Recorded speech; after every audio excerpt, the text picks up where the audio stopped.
Chapter 31. My home, then, when I at last find a home, is a cottage, a little room with whitewashed walls and a sanded floor, containing 4 painted chairs and a table, a clock, a cupboard, with 2 or 3 plates and dishes, and a set of tea things in delf. Above, a chamber of the same dimensions as the kitchen, with a deal bedstead and chest of drawers small, yet too large to be filled with my scanty wardrobe, though the kindness of my gentle and generous friends has increased that, by a modest stock of such things as are necessary. It is evening. I have dismissed, with the fee of an orange, the little orphan who serves me as a handmaid. I am sitting alone on the hearth. This morning the village school opened. I had 20 scholars. But 3 of the number can read, none write or cipher.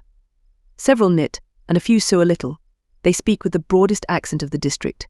At present, they and I have a difficulty in understanding each other's language. Some of them are unmannered, rough, intractable, as well as ignorant, but others are docile, have a wish to learn, and evince a disposition that pleases me.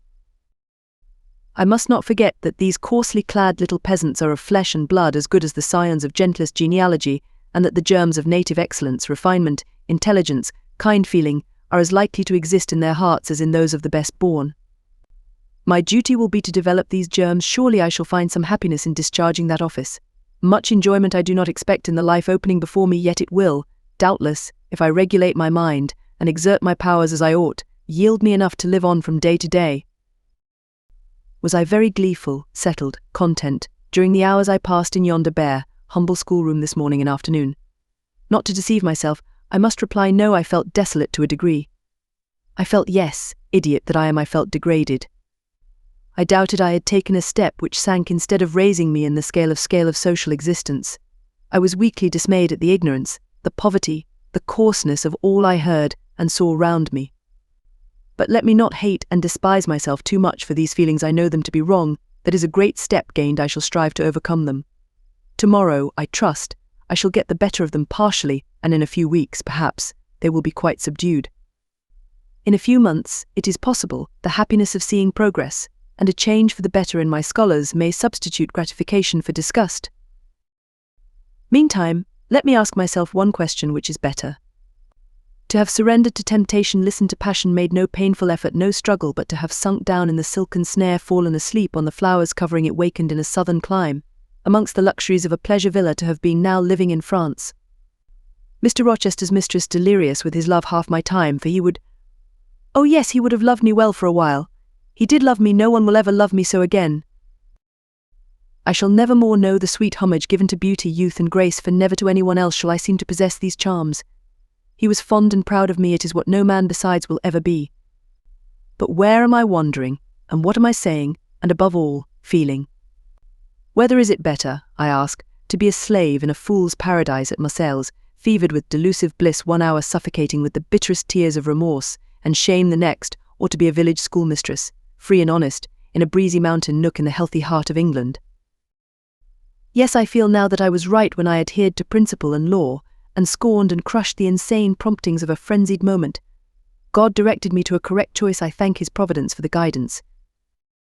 Having brought my eventide musings to this point, I rose, went to my door, and looked at the sunset of the harvest day, and at the quiet fields before my cottage, which, with the school, was distant 1/2 mile from the village. The birds were singing their last strains. The air was mild, the dew was balm. While I looked, I thought myself happy, and was surprised to find myself ere long weeping. And why? For the doom which had reft me from adhesion to my master, for him, I was no more to see, for the desperate grief and fatal fury consequences of my departure, which might now, perhaps, be dragging him from the path of right, too far to leave hope of ultimate restoration thither. At this thought, I turned my face aside from the lovely sky of eve and lonely vale of Morton. I say lonely, for in that bend of it visible to me there was no building apparent save the church and the parsonage, half hid in trees, and quite at the extremity, the roof of Vale Hall, where the rich Mr. Oliver and his daughter lived. I hid my eyes, and leant my head against the stone frame of my door, but soon a slight noise near the wicket, which shut in my tiny garden from the meadow beyond it, made me look up. A dog, old Carlo, Mr. Rivers' pointer, as I saw in a moment, was pushing the gate with his nose, and St. John himself leant upon it with folded arms, his brow knit, his gaze, grave almost to displeasure, fixed on me. I asked him to come in. No, I cannot stay. I have only brought you a little parcel my sisters left for you. I think it contains a colour box, pencils and paper. I approached to take it. A welcome gift it was. He examined my face, I thought, with austerity, as I came near. The traces of tears were doubtless very visible upon it. Have you found your first day's work harder than you expected? He asked. Oh no, on the contrary, I think in time I shall get on with my scholars very well. But perhaps your accommodations, your cottage, your furniture have disappointed your expectations? They are, in truth, scanty enough, but I interrupted. My cottage is clean and weatherproof, my furniture sufficient and commodious. All I see has made me thankful, not despondent. I am not absolutely such a fool and sensualist as to regret the absence of a carpet, a sofa, and silver plate besides. 5 weeks ago I had nothing. I was an outcast. A beggar, a vagrant. Now I have acquaintance, a home, a business. I wonder at the goodness of God, the generosity of my friends, the bounty of my lot. I do not repine. But you feel solitude and oppression? The little house there behind you is dark and empty. I have hardly had time yet to enjoy a sense of tranquility, much less to grow impatient under one of loneliness. Very well, I hope you feel the content you express. At any rate, your good sense will tell you that it is too soon yet to yield to the vacillating fears of Lot's wife. What you had left before I saw you, of course, I do not know. But I counsel you to resist firmly every temptation which would incline you to look back, pursue your present career steadily, for some months at least. It is what I mean to do, I answered. St. John continued. It is hard work to control the workings of inclination and turn the bent of nature, but that it may be done, I know from experience. God has given us, in a measure, the power to make our own fate. And when our energies seem to demand a sustenance they cannot get, when our will strains after a path we may not follow, we need neither starve from inanition, nor stand still in despair. We have but to seek another nourishment for the mind. As strong as the forbidden food it longed to taste, and perhaps purer, and to hew out for the adventurous foot a road, as direct and broad as the one fortune has blocked up against us, if rougher than it. A year ago I was myself intensely miserable, because I thought I had made a mistake in entering the ministry. Its uniform duties wearied me to death. I burnt for the more active life of the world, for the more exciting toils of a literary career, for the destiny of an artist, author, orator. Anything rather than that of a priest, yes, the heart of a politician, of a soldier, of a votary of glory, a lover of renown, a luster after power, beat under my curate's place. I considered my life was so wretched, must be changed, or I must die. After a season of darkness and struggling, light broke and relief fell. My cramped existence all at once spread out to a plain without bounds. My powers heard a call from heaven to rise, gather their full strength, spread their wings, and mount beyond ken. God had an errand for me to bear which afar, to deliver it well, skill and strength, courage and eloquence, the best qualifications of soldier, statesman and orator, were all needed. For these all center in the good missionary.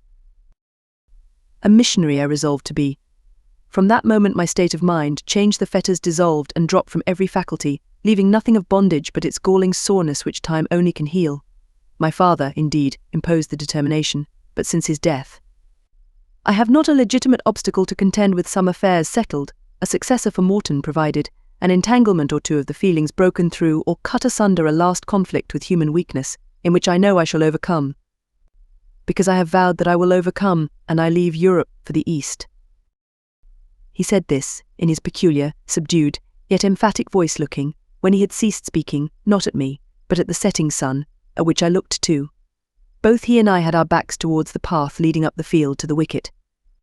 We had heard no step on that grass-grown track. The water running in the vale was the one lulling sound of the hour, and seen we might well then start, when a gay voice, sweet as a silver bell, exclaimed, "Good evening, Mr. Rivers, and good evening, old Carlo. Your dog is quicker to recognize his friends than you are, so he pricked his ears and wagged his tail when I was at the bottom of the field, and you have your back towards me now." It was true. Though Mr. Rivers had started at the first of those musical accents, as if a thunderbolt had split a cloud over his head, he stood yet, at the close of the sentence, in the same attitude in which the speaker had surprised him, his arm resting on the gate, his face directed towards the west. He turned at last, with measured deliberation. A vision, as it seemed to me, had risen at his side. There appeared, within 3 feet of him, a form clad in pure white, a youthful, graceful form, full, yet fine in contour, and when, after bending to caress Carlo, it lifted up its head, and threw back a long veil, there bloomed under his glance a face of perfect beauty. Perfect beauty is a strong expression, but I do not retrace or qualify it as sweet features as ever the temperate clime of Albion moulded as pure hues of rose and lily as ever her humid gales and vapory skies generated and screened, justified, in this instance, the term. No charm was wanting, no defect was perceptible. The young girl had regular and delicate lineaments, eyes shaped and coloured as we see them in lovely pictures, large and dark, and full the long and shadowy eyelash which encircles a fine eye with so soft a fascination. The penciled brow which gives such clearness, the white smooth forehead, which adds such repose to the livelier beauties of tint and ray, the cheek oval, fresh and smooth, the lips, fresh too, ruddy, healthy, sweetly formed, the even and gleaming teeth without flaw, the small dimpled chin. The ornament of rich, plenteous tresses, all advantages, in short, which combined, realized the ideal of beauty, were fully hers. I wondered, as I looked at this fair creature, I admired her with my whole heart. Nature had surely formed her in a partial mood, and forgetting her usual stinted stepmother dole of gifts, had endowed this, her darling, with a grand dame's bounty. What did St. John Rivers think of this earthly angel? I naturally asked myself that question as I saw him turn to her, and look at her, and look at her, and as naturally I sought the answer to the inquiry in his countenance. He had already withdrawn his eye from the peri, and was looking at a humble tuft of daisies which grew by the wicket. "A lovely evening, but late for you to be out alone," he said, as he crushed the snowy heads of the closed flowers with his foot. "Oh, I only came home from S." She mentioned the name of a large town some 20 miles distant this afternoon. "Papa told me you had opened your school, and that the new mistress was come, and so I put on my bonnet after tea, and ran up the valley to see her. This is she," pointing to me. "It is," said St. John. "Do you think you shall like Morton?" she asked of me, with a direct and naive simplicity of tone and manner, pleasing if childlike. "I hope I shall. I have many inducements to do so." "Did you find your scholars as attentive as you expected?" "Quite."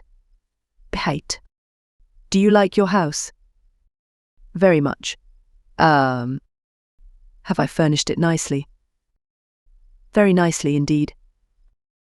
"And made a good choice of an attendant for you in Alice Wood?" "You have indeed. She is teachable and handy." This, then, I thought, is Miss Oliver, the heiress favoured, it seems, in the gifts of fortune, as well as in those of nature. What happy combination of the planets presided over her birth, I wonder. "I shall come up and help you to teach sometimes," she added. "It will be a change for me to visit you now and then, and I like a change. Mr. Rivers, I have been so gay during my stay at S. Last night, or rather this morning, I was dancing till 2 o'clock. The Eyre regiment are stationed there since the riots.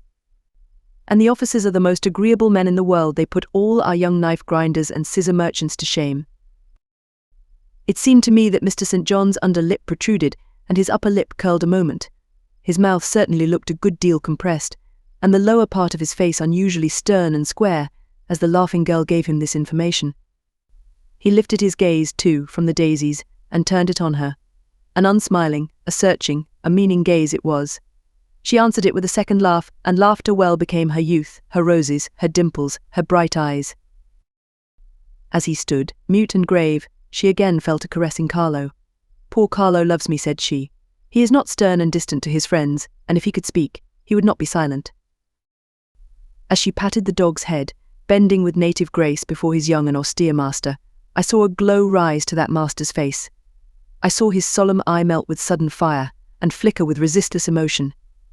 Flushed and kindled thus, he looked nearly as beautiful for a man as she for a woman. His chest heaved once, as if his large heart, weary of despotic constriction, had expanded, despite the will, and made a vigorous bound for the attainment of liberty. But he curbed it, I think, as a resolute rider would curb a rearing steed.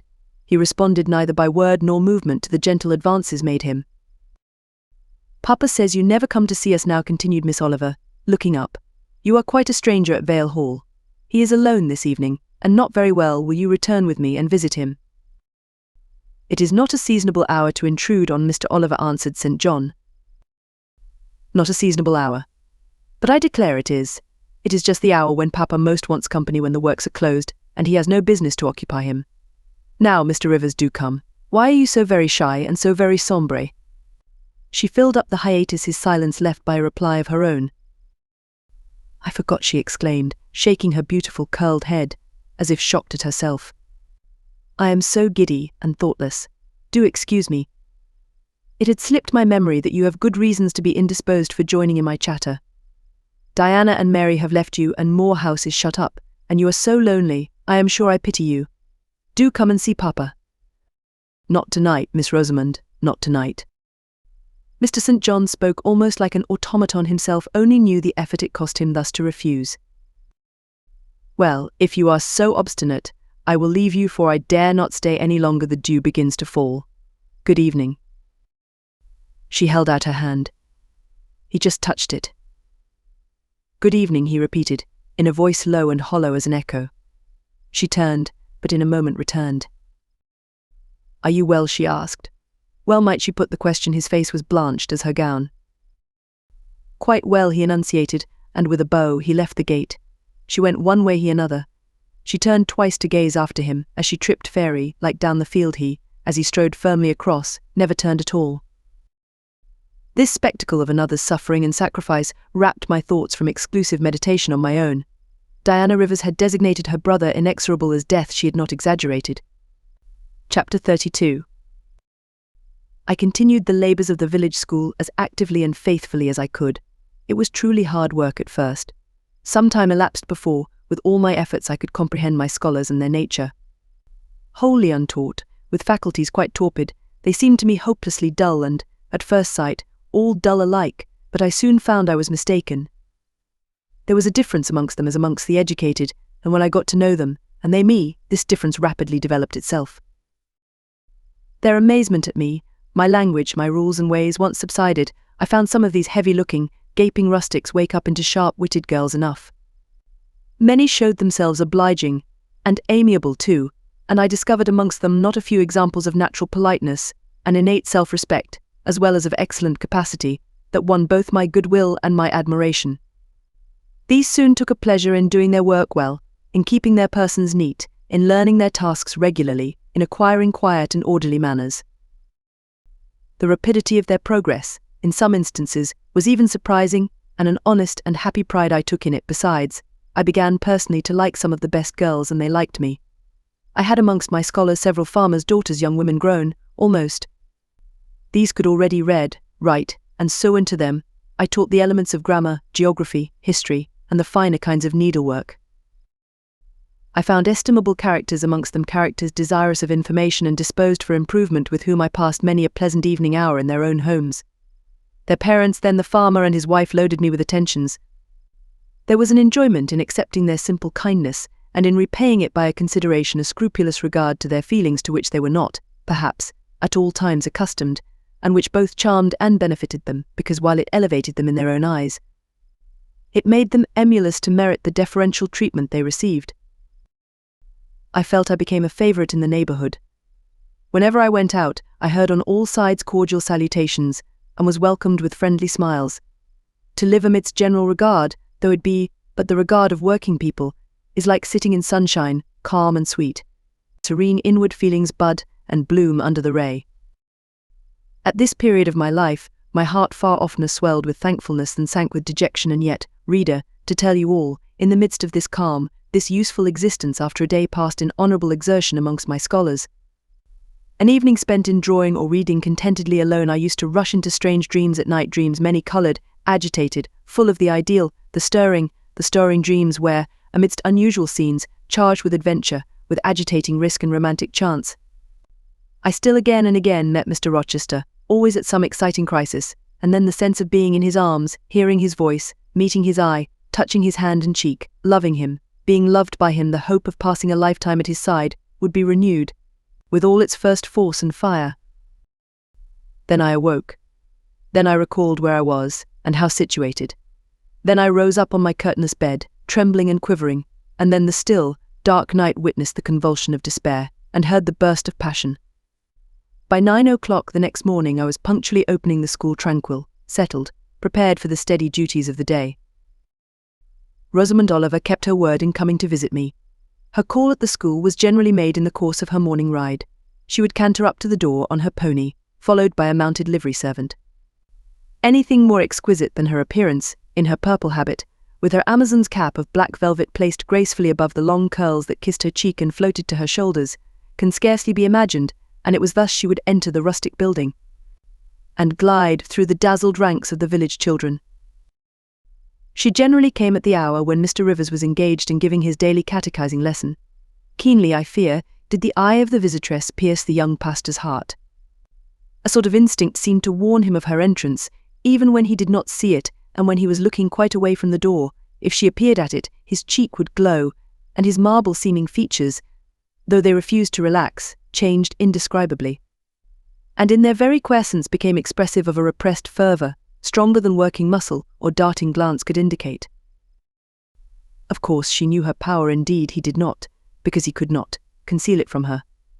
In spite of his Christian stoicism, when she went up and addressed him, and smiled gaily, encouragingly, even fondly in his face, his hand would tremble and his eye burn. He seemed to say, with his sad and resolute look, if he did not say it with his lips, "I love you, and I know you prefer me. It is not despair of success that keeps me dumb. If I offered my heart, I believe you would accept it. But that heart is already laid on a sacred altar. The fire is arranged round it. It will soon be no more than a sacrifice consumed." And then she would pout, like a disappointed child. A pensive cloud would soften her radiant vivacity. She would withdraw her hand hastily from his, and turn in transient petulance from his aspect, at once so heroic and so martyr-like.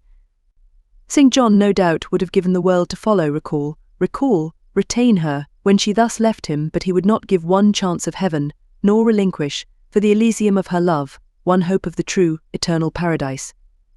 Besides, he could not bind all that he had in his nature, the rover, the aspirant, the poet, the priest, in the limits of a single passion. He would not renounce his wild field of mission warfare for the parlours and the peace of Vale Hall. I learnt so much from himself in an inroad I once, despite his reserve, had the daring to make on his confidence. Miss Oliver already honoured me with frequent visits to my cottage. I had learnt her whole character, which was without mystery or disguise. She was coquettish, but not heartless, exacting, but not worthlessly selfish. She had been indulged from her birth, but was not absolutely spoilt. She was hasty, but good-humoured vain. She could not help it, when every glance in the glass showed her such a flush of loveliness, but not affected, liberal-handed, innocent of the pride of wealth, ingenuous, sufficiently intelligent, gay, lively and unthinking. She was very charming, in short, even to a cool observer of her own sex like me, but she was not profoundly interesting or thoroughly impressive. A very different sort of mind was hers from that, for instance, of the Sisters of St. John. Still, I liked her almost as I liked my pupil Adele, except that, for a child whom we have watched over and taught, a closer affection is engendered than we can give an equally attractive adult acquaintance. She had taken an amiable caprice to me. She said I was like Mr. Rivers, only, certainly, she allowed, not 1/10 so handsome, though I was a nice, neat little soul enough. But he was an angel. I was, however, good, clever, composed, and firm, like him. I was a lusus naturae, she affirmed. As a village schoolmistress, she was sure my previous history, if known, would make a delightful romance. One evening, while with her usual childlike activity, and thoughtless yet not offensive inquisitiveness, she was rummaging the cupboard and the table drawer of my little kitchen, she discovered first 2 French books, a volume of Schiller, a German grammar and dictionary, and then my drawing materials and some sketches, including a pencil head of a pretty little cherub-like girl, one of my scholars, and sundry views from nature, taken in the Vale of Morton and on the surrounding moors. She was first transfixed with surprise, and then electrified with delight. Had I done these pictures? Did I know French and German? What a love, what a miracle I was! I drew better than her master in the first school in S. Would I sketch a portrait of her, to show to Papa? With pleasure, I replied, and I felt a thrill of artist delight at the idea of copying from so perfect and radiant a model. She had then on a dark blue silk dress. Her arms and her neck were bare. Her only ornament was her chestnut tresses, which waved over her shoulders with all the wild grace of natural curls. I took a sheet of fine cardboard and drew a careful outline. I promised myself the pleasure of colouring it, and as it was getting late then, I told her she must come and sit another day. She made such a report of me to her father, that Mr. Oliver himself accompanied her next evening, a tall, massive-featured, middle-aged and grey-headed man, at whose side his lovely daughter looked like a bright flower near a hoary turret.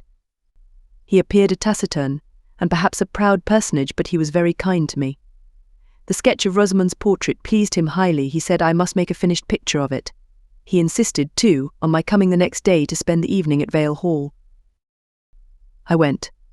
I found it a large, handsome residence, showing abundant evidences of wealth in the proprietor. Rosamond was full of glee and pleasure all the time I stayed. Her father was affable, and when he entered into conversation with me after tea, he expressed in strong terms his approbation of what I had done in Morton School, and said he only feared, from what he saw and heard, I was too good for the place, and would soon quit it for one more suitable. "Indeed," cried Rosamond, "she is clever enough to be a governess in a high family, papa." I thought I would far rather be where I am than in any high family in the land. Mr. Oliver spoke of Mr. Rivers of the Rivers family with great respect. He said it was a very old name in that neighbourhood, that the ancestors of the house were wealthy, that all Morton had once belonged to them, that even now he considered the representative of that house might, if he liked, make an alliance with the best. He accounted it a pity that so fine and talented a young man should have formed the design of going out as a missionary. It was quite throwing a valuable life away. It appeared, then, that her father would throw no obstacle in the way of Rosamond's union with St. John. Mr. Oliver evidently regarded the young clergyman's good birth, old name, and sacred profession as sufficient compensation for the want of fortune. It was the 5th of November, and a holiday. My little servant, after helping me to clean my house, was gone, well satisfied with the fee of a penny for her aid. All about me was spotless and bright scoured floor, polished grate, and well-rubbed chairs. I had also made myself neat, and had now the afternoon before me to spend as I would. The translation of a few pages of German occupied an hour, then I got my palette and pencils, and fell to the more soothing, because easier occupation, of completing Rosamond Oliver's miniature. The head was finished already, there was but the background to tint, and the drapery to shade off a touch of carmine, too, to add to the ripe lips a soft curl here and there, to the tresses a deeper tinge, to the shadow of the lash under the azured eyelid. I was absorbed in the execution of these nice details, when, after one rapid tap, my door unclosed, admitting St. John Rivers. "I am come to see how you are spending your holiday," he said. "Not, I hope, in thought. No, that is well, while you draw you will not feel lonely. You see, I mistrust you still, though you have borne up wonderfully so far. I have brought you a book for evening solace." And he laid on the table a new publication, a poem, one of those genuine productions so often vouchsafed to the fortunate public of those days, the golden age of modern literature. Alas, the readers of our era are less favoured. But courage. I will not pause either to accuse or repine. I know poetry is not dead, nor genius lost, nor has mammon gained power over either. To bind or slay they will both assert their existence, their presence, their liberty and strength again one day. Powerful angels, safe in heaven. They smile when sordid souls triumph, and feeble ones weep over their destruction. Poetry destroyed? Genius banished? No, mediocrity, no, do not let envy prompt you to the thought. No, they not only live, but reign and redeem, and without their divine influence spread everywhere, you would be in hell, the hell of your own meanness.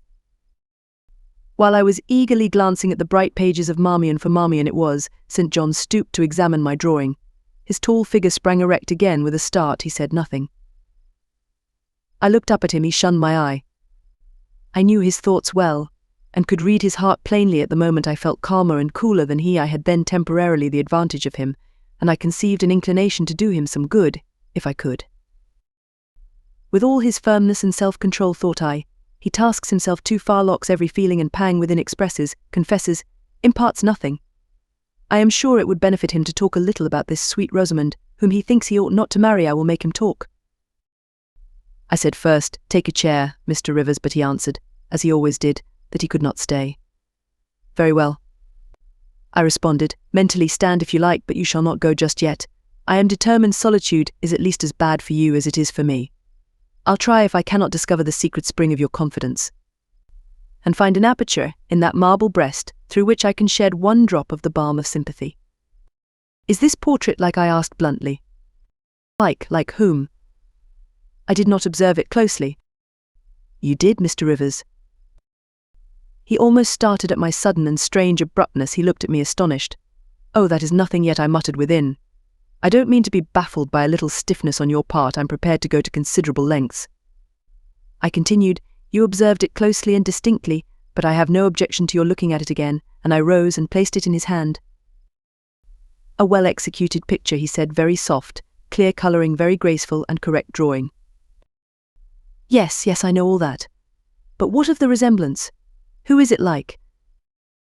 Mastering some hesitation, he answered, Miss Oliver, I presume? Of course. And now, sir, to reward you for the accurate guess, I will promise to paint you a careful and faithful duplicate of this very picture, provided you admit that the gift would be acceptable to you. I don't wish to throw away my time and trouble on an offering you would deem worthless. He continued to gaze at the picture. The longer he looked, the firmer he held it, the more he seemed to covet it. It is like he murmured, the eye is well managed, the colour, light, expression are perfect. It smiles. Would it comfort or would it wound you to have a similar painting? Tell me that. When you are at Madagascar, or at the Cape, or in India, would it be a consolation to have that memento in your possession? Or would the sight of it bring recollections calculated to enervate and distress? He now furtively raised his eyes. He glanced at me. Irresolute, disturbed, he again surveyed the picture.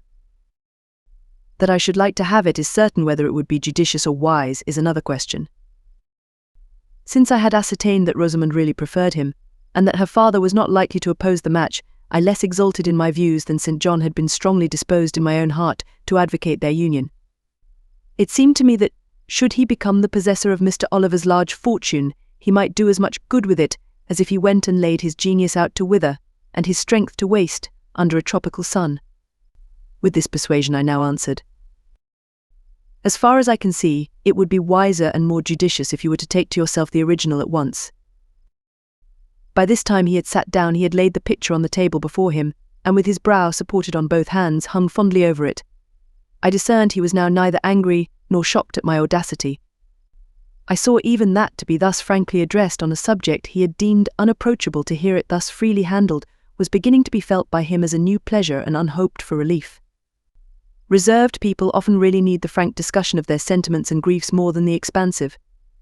The sternest seeming stoic is human after all, and to burst with boldness and goodwill into the silent sea of their souls is often to confer on them the first of obligations.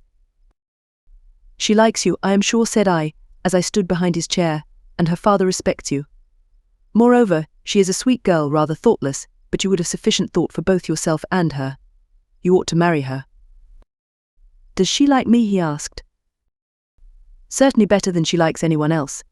She talks of you continually. There is no subject she enjoys so much or touches upon so often.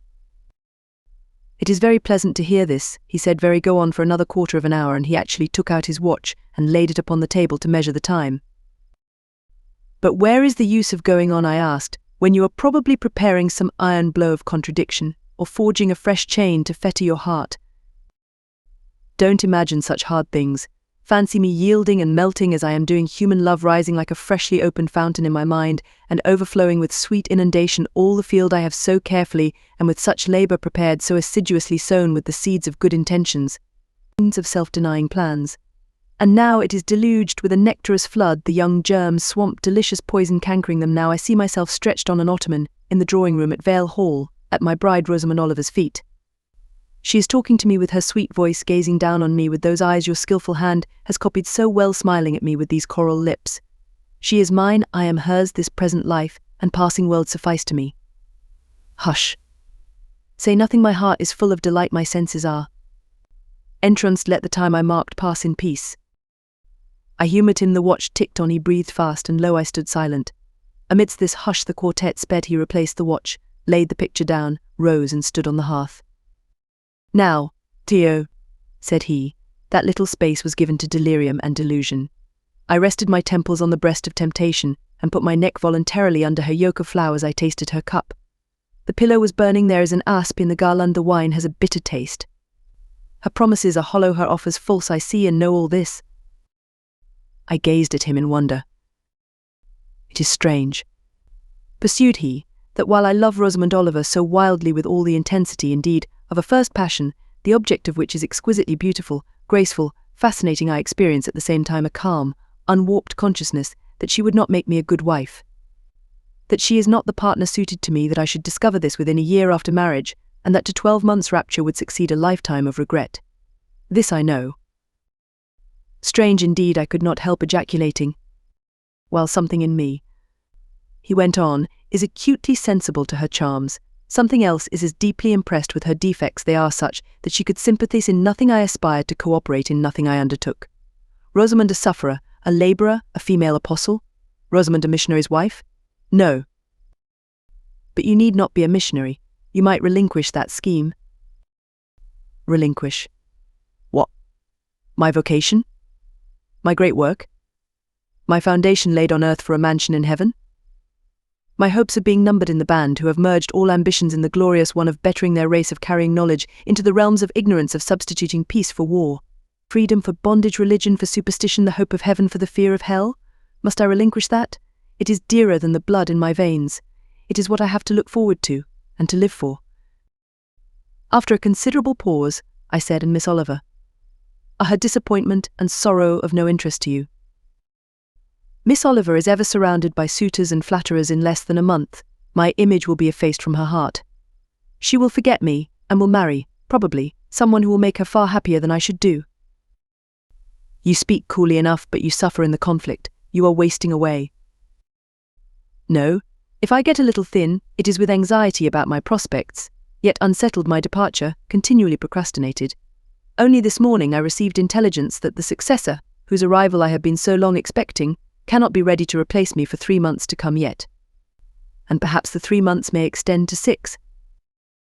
You tremble and become flushed whenever Miss Oliver enters the schoolroom. Again the surprised expression crossed his face. He had not imagined that a woman would dare to speak so to a man. For me, I felt at home in this sort of discourse. I could never rest in communication with strong, discreet, and refined minds, whether male or female, till I had passed the outworks of conventional reserve and crossed the threshold of confidence, and won a place by their heart's very hearthstone. You are original, said he, and not timid. There is something brave in your spirit, as well as penetrating in your eye. But allow me to assure you that you partially misinterpret my emotions. You think them more profound and potent than they are. You give me a larger allowance of sympathy than I have a just claim to. When I colour, and when I shake before Miss Oliver, I do not pity myself. I scorn the weakness. I know it is ignoble, a mere fever of the flesh, not, I declare, the convulsion of the soul. That is just as fixed as a rock, firm set in the depths of a restless sea. Know me to be what I am, a cold, hard man. I smiled incredulously. You have taken my confidence by storm. He continued, and now it is much at your service. I am simply, in my original state, stripped of that blood-bleached robe with which Christianity covers human deformity, a cold, hard, ambitious man. Natural affection only, of all the sentiments, has permanent power over me. Reason, and not feeling, is my guide. My ambition is unlimited, my desire to rise higher, to do more than others, insatiable. I honour endurance, perseverance, industry, talent, because these are the means by which men achieve great ends and mount to lofty eminence. I watch your career with interest, because I consider you a specimen of a diligent, orderly, energetic woman, not because I deeply compassionate what you have gone through, or what you still suffer. You would describe yourself as a mere pagan philosopher, I said. No, there is this difference between me and deistic philosophers. I believe, and I believe the gospel. You missed your epithet. I am not a pagan, but a Christian philosopher, a follower of the sect of Jesus. As his disciple, I adopt his pure, his merciful, his benignant doctrines. I advocate them. I am sworn to spread them. Won in youth to religion, she has cultivated my original qualities. Thus, from the minute germ, natural affection, she has developed the overshadowing tree, philanthropy. From the wild, stringy root of human uprightness, she has reared a due sense of the divine justice. Of the ambition to win power and renown for my wretched self, she has formed the ambition to spread my Master's kingdom, to achieve victories for the standard of the cross. So much has religion done for me, turning the original materials to the best account, pruning and training nature. But she could not eradicate nature, nor will it be eradicated till this mortal shall put on immortality. Having said this, he took his hat, which lay on the table beside my palette. Once more he looked at the portrait. She is lovely, he murmured. She is well named the rose of the world, indeed. And may I not paint one like it for you? Cui bono? No! He drew over the picture the sheet of thin paper on which I was accustomed to rest my hand in painting, to prevent the cardboard from being sullied. What he suddenly saw on this blank paper, it was impossible for me to tell, but something had caught his eye. He took it up with a snatch. He looked at the edge, then shot a glance at me, inexpressibly peculiar, and quite incomprehensible, a glance that seemed to take, and make note of every point in my shape, face and dress, for it traversed all, quick, keen as lightning. His lips parted, as if to speak, but he checked the coming sentence, whatever it was. "What is the matter?" I asked. "Nothing in the world," was the reply, and, replacing the paper, I saw him dexterously tear a narrow slip from the margin. It disappeared in his glove, and with one hasty nod and good afternoon he vanished. "Well," I exclaimed, using an expression of the district, "that caps the globe, however." I, in my turn, scrutinized the paper but saw nothing on it save a few dingy stains of paint where I had tried the tint in my pencil. I pondered the mystery a minute or two, but finding it insolvable, and being certain it could not be of much moment, I dismissed, and soon forgot it. Chapter 33. When Mr. St. John went, it was beginning to snow. The whirling storm continued all night. The next day a keen wind brought fresh and blinding falls. By twilight the valley was drifted up, and almost impassable. I had closed my shutter, laid a mat to the door to prevent the snow from blowing in under it, trimmed my fire, and after sitting nearly an hour on the hearth listening to the muffled fury of the tempest, I lit a candle, took down Marmion, and beginning. Day set on Norham's castled steep, and Tweed's fair river broad and deep, and Cheviot's mountains lone. The massive towers the donjon keep, the flanking walls that round them sweep, in yellow lustre shone. I soon forgot storm and music. I heard a noise. The wind, I thought, shook the door. No, it was St. John Rivers, who, lifting the latch, came in out of the frozen hurricane, the howling darkness, and stood before me, the cloak that covered his tall figure all white as a glacier. I was almost in consternation, so little had I expected any guest from the blocked-up vale that night. "Any ill news?" I demanded. "Has anything happened?" "No. How very easily alarmed you are," he answered, removing his cloak and hanging it up against the door, towards which he again coolly pushed the mat which his entrance had deranged. He stamped the snow from his boots. "I shall sully the purity of your floor," said he, "but you must excuse me for once." Then he approached the fire. "I have had hard work to get here, I assure you," he observed, as he warmed his hands over the flame. "One drift took me up to the waist. Happily the snow is quite soft yet." "But why are you come?" I could not forbear saying. "Rather an inhospitable question to put to a visitor, but since you ask it, I answer simply to have a little talk with you. I got tired of minute books and empty rooms. Besides, since yesterday I have experienced the excitement of a person to whom a tale has been half told, and who is impatient to hear the sequel." He sat down. I recalled his singular conduct of yesterday, and really I began to fear his wits were touched. If he were insane, however, his was a very cool and collected insanity. I had never seen that handsome-featured face of his look more like chiselled marble than it did just now, as he put aside his snow-wet hair from his forehead and let the firelight shine free on his pale brow and cheek as pale, where it grieved me to discover the hollow trace of care or sorrow now so plainly graved. I waited, expecting he would say something I could at least comprehend, but his hand was now at his chin, his finger on his lip. He was thinking. It struck me that his hand looked wasted like his face. A perhaps uncalled for gush of pity came over my heart. I was moved to say, "I wish Diana or Mary would come and live with you. It is too bad that you should be quite alone, and you are recklessly rash about your own health." "Not at all," said he. "I care for myself when necessary. I am well now. What do you see amiss in me?" This was said with a careless, abstracted indifference, which showed that my solicitude was, at least in his opinion, wholly superfluous. I was silenced. He still slowly moved his finger over his upper lip, and still his eye dwelt dreamily on the glowing grate. Thinking it urgent to say something, I asked him presently if he felt any cold draught from the door, which was behind him. "No, no," he responded shortly and somewhat testily. "Well," I reflected, "if you won't talk you may be still. I'll let you alone now, and return to my book." So I snuffed the candle and resumed the perusal of Marmion. He soon stirred. My eye was instantly drawn to his movements. He only took out a morocco pocket-book, thence produced a letter, which he read in silence, folded it, put it back, relapsed into meditation. It was vain to try to read with such an inscrutable fixture before me, nor could I, in impatience, consent to be dumb. He might rebuff me if he liked, but talk I would. "Have you heard from Diana and Mary lately?" "Not since the letter I showed you a week ago."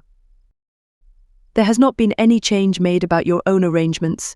You will not be summoned to leave England sooner than you expected?" "I fear not. Indeed, such chance is too good to befall me." Baffled so far, I changed my ground. I bethought myself to talk about the school and my scholars. Mary Garrett's mother is better, and Mary came back to the school this morning, and I shall have 4 new girls next week from the Foundry Close. They would have come today, but for the snow. Indeed. Mr. Oliver pays for 2. Does he? He means to give the whole school a treat at Christmas. I know. Was it your suggestion? No. Whose then? His daughter's, I think. It is like her, she is so good-natured. Yes. Again came the blank of a pause. The clock struck 8 strokes. It aroused him. He uncrossed his legs, sat erect, turned to me. Leave your book a moment, and come a little nearer the fire, he said. Wondering, and of my wonder finding no end, I complied. Half an hour ago. He pursued. I spoke of my impatience to hear the sequel of a tale. On reflection, I find the matter will be better managed by my assuming the narrator's part, and converting you into a listener. Before commencing, it is but fair to warn you that the story will sound somewhat hackneyed in your ears. But stale details often regain a degree of freshness when they pass through new lips. For the rest, whether trite or novel, it is short. 20 years ago, a poor curate, never mind his name at this moment, fell in love with a rich man's daughter. She fell in love with him, and married him, against the advice of all her friends, who consequently disowned her immediately after the wedding. Before 2 years passed, the rash pair were both dead, and laid quietly side by side under one slab. I have seen their grave. It formed part of the pavement of a huge churchyard surrounding the grim, soot-black old cathedral of an overgrown manufacturing town in Shire. They left a daughter, which, at its very birth, Charity received in her lap, cold as that of the snowdrift I almost stuck fast in tonight. Charity carried the friendless thing to the house of its rich maternal relations. It was reared by an aunt-in-law, called, I come to names now, Mrs. Reed of Gateshead. You start, did you hear a noise? I dare say it is only a rat scrambling along the rafters of the adjoining schoolroom. It was a barn before I had it repaired and altered, and barns are generally haunted by rats. To proceed. Mrs. Reed kept the orphan 10 years. Whether it was happy or not with her, I cannot say, never having been told, but at the end of that time she transferred it to a place you know, being no other than Lowood School, where you so long resided yourself. It seems her career there was very honourable. From a pupil, she became a teacher, like yourself. Really, it strikes me there are parallel points in her history and yours. She left it to be a governess there. Again, your fates were analogous. She undertook the education of the ward of a certain Mr. Rochester. Mr. Rivers, I interrupted. I can guess your feelings, he said, but restrain them for a while. I have nearly finished. Hear me to the end. Of Mr. Rochester's character I know nothing, but the one fact that he professed to offer honourable marriage to this young girl, and that at the very altar she discovered he had a wife yet alive. Though a lunatic, what his subsequent conduct and proposals were is a matter of pure conjecture, but when an event transpired which rendered inquiry after the governess necessary, it was discovered she was gone. No one could tell when, where, or how. She had left Thornfield Hall in the night. Every research after her course had been vain. The country had been scoured far and wide. No vestige of information could be gathered respecting her. Yet that she should be found is become a matter of serious urgency. Advertisements have been put in all the papers. I myself have received a letter from one Mr. Briggs, a solicitor, communicating the details I have just imparted. Is it not an odd tale?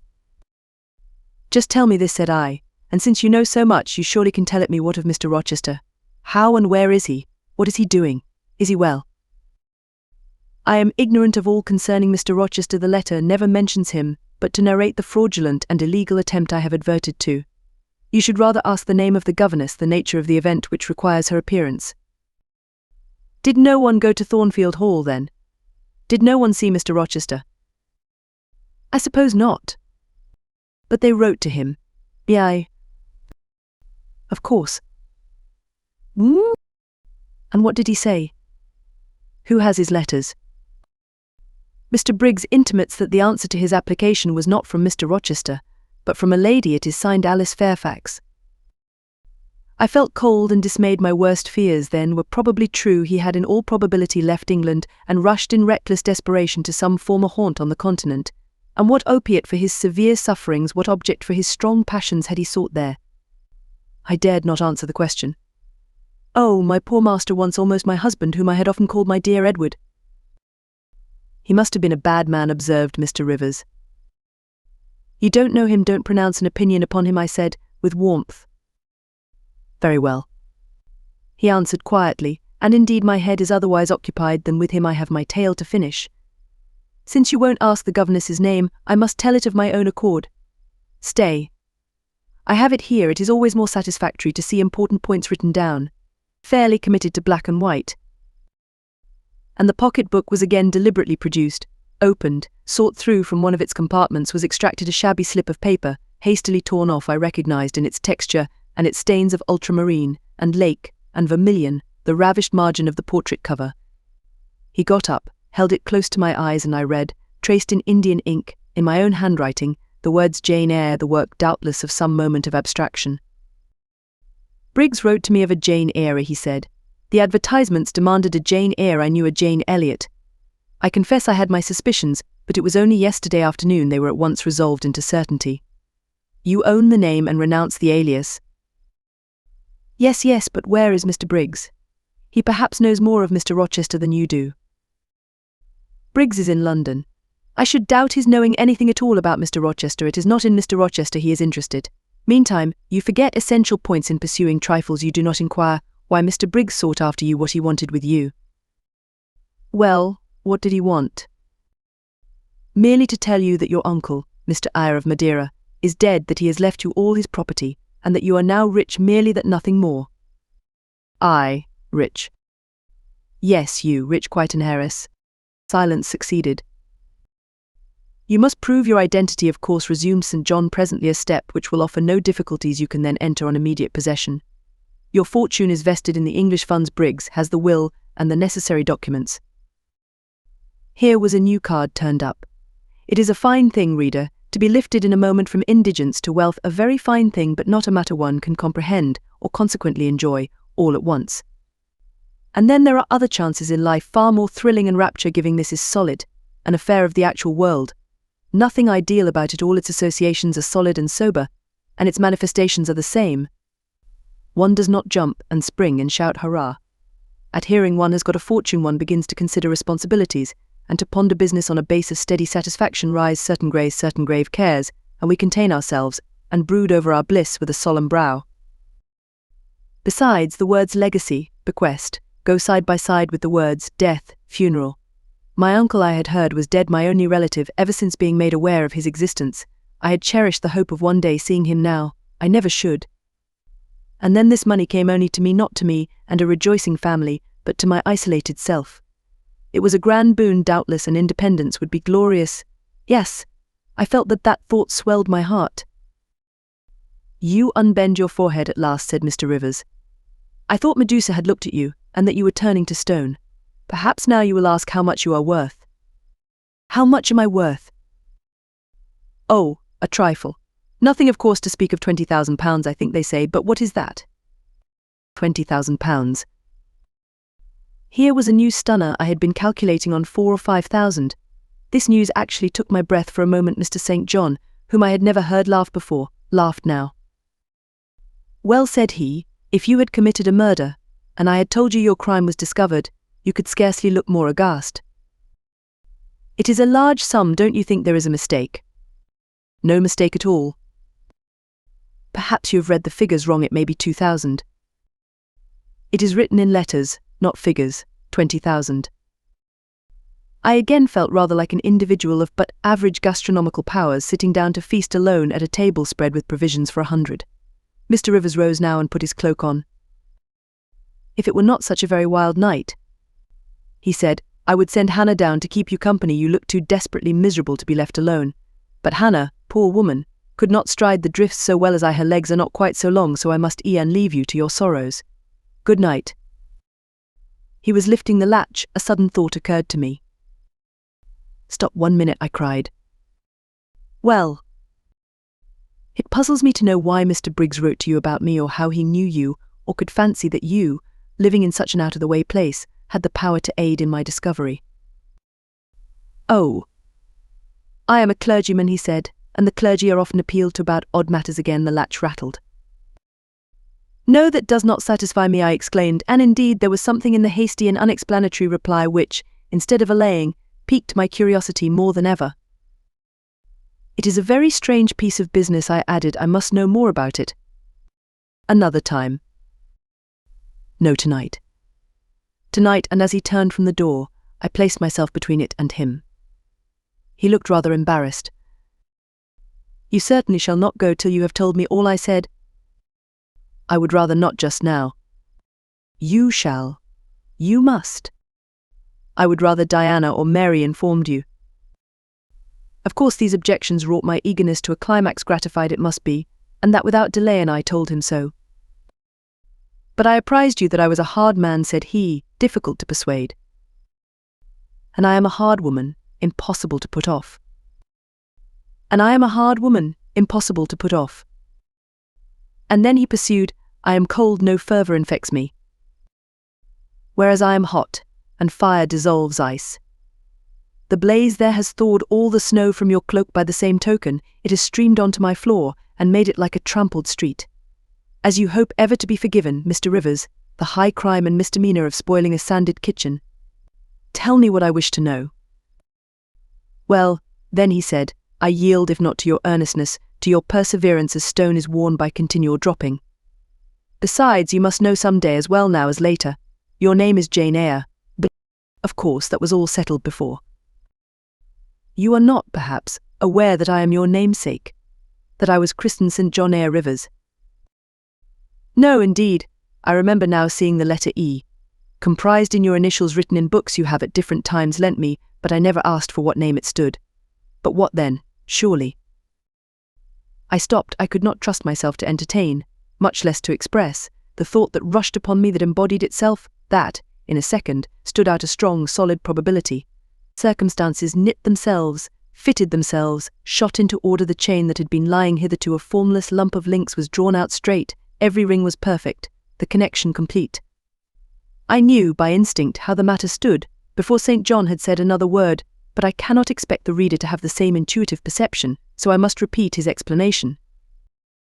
My mother's name was Eyre. She had 2 brothers, one a clergyman, who married Miss Jane Reed, of Gateshead, the other, John Eyre, Sq., merchant, late of Funchal, Madeira.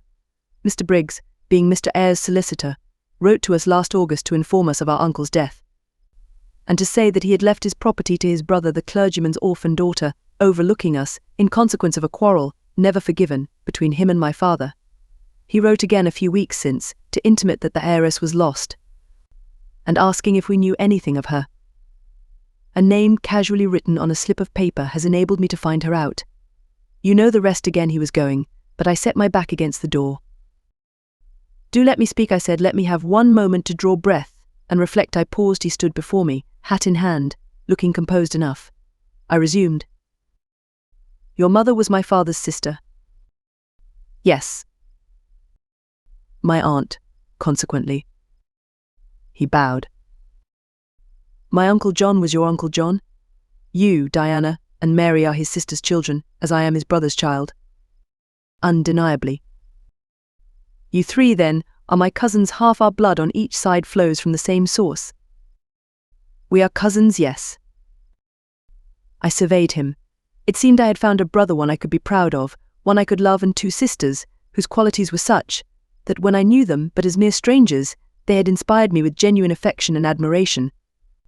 The 2 girls on whom, kneeling down on the wet ground, and looking through the low, latticed window of Moore House kitchen, I had gazed with so bitter a mixture of interest and despair, were my near kinswomen. And the young and stately gentleman, who had found me almost dying at his threshold, was my blood relation. Glorious discovery to a lonely wretch. This was wealth indeed, wealth to the heart, a mine of pure, genial affections. This was a blessing, bright, vivid, and exhilarating, not like the ponderous gift of gold, rich and welcome enough in its way, but sobering from its weight. I now clapped my hands in sudden joy. My pulse bounded, my veins thrilled. Oh, I am glad, I exclaimed. St. John smiled. Did I not say you neglected essential points to pursue trifles? He asked. You were serious when I told you you had got a fortune, and now, for a matter of no moment, you are excited. What can you mean? It may be of no moment to you, you have sisters and don't care for a cousin, but I had nobody, and now 3 relations, or 2, if you don't choose to be counted, are born into my world full grown. I say again, I am glad. I walked fast through the room. I stopped, half suffocated with the thoughts that rose faster than I could receive, comprehend, settle them, thoughts of what might, could, would, and should be, and that ere long. I looked at the blank wall. It seemed a sky thick with ascending stars. Everyone lit me to a purpose or delight. Those who had saved my life, whom, till this hour, I had loved barrenly, I could now benefit. They were under a yoke. I could free them. They were scattered. I could reunite them. The independence, the affluence which was mine, might be theirs too. Were we not four? £20,000 shared equally would be 5,000 each, justice enough, and to spare justice would be done, mutual happiness secured. Now the wealth did not weigh on me now. It was not a mere bequest of coin. It was a legacy of life, hope, enjoyment. How I looked while these ideas were taking my spirit by storm, I cannot tell, but I perceived soon that Mr. Rivers had placed a chair behind me and was gently attempting to make me sit down on it. He also advised me to be composed. I scorned the insinuation of helplessness and distraction, shook off his hand, and began to walk about again. "Write to Diana and Mary tomorrow," I said, "and tell them to come home directly." Diana said they would both consider themselves rich with £1,000, so with 5,000 they will do very well. "Tell me where I can get you a glass of water," said St. John. "You must really make an effort to tranquilize your feelings." "Nonsense. And what sort of an effect will the bequest have on you? Will it keep you in England, induce you to marry Miss Oliver, and settle down like an ordinary mortal? You wander, your head becomes confused. I have been too abrupt in communicating the news. It has excited you beyond your strength." "Mr. Rivers, you quite put me out of patience. I am rational enough. It is you who misunderstand, or rather who affect to misunderstand. Perhaps, if you explained yourself a little more fully, I should comprehend better." "Explain? What is there to explain? You cannot fail to see that £20,000, the sum in question, divided equally between the nephew and 3 nieces of our uncle, will give 5,000 to each. What I want is that you should write to your sisters and tell them of the fortune that has accrued to them." "To you, you mean?" "I have intimated my view of the case. I am incapable of taking any other. I am not brutally selfish, blindly unjust, or fiendishly ungrateful. Besides, I am resolved I will have a home and connections. I like Moor House, and I will live at Moor House. I like Diana and Mary. And I will attach myself for life to Diana and Mary. It would please and benefit me to have £5,000. It would torment and oppress me to have 20,000, which, moreover, could never be mine in justice, though it might in law." "I abandon to you, then, what is absolutely superfluous to me. Let there be no opposition, and no discussion about it. Let us agree amongst each other, and decide the point at once. This is acting on first impulses. You must take days to consider such a matter, ere your word can be regarded as valid."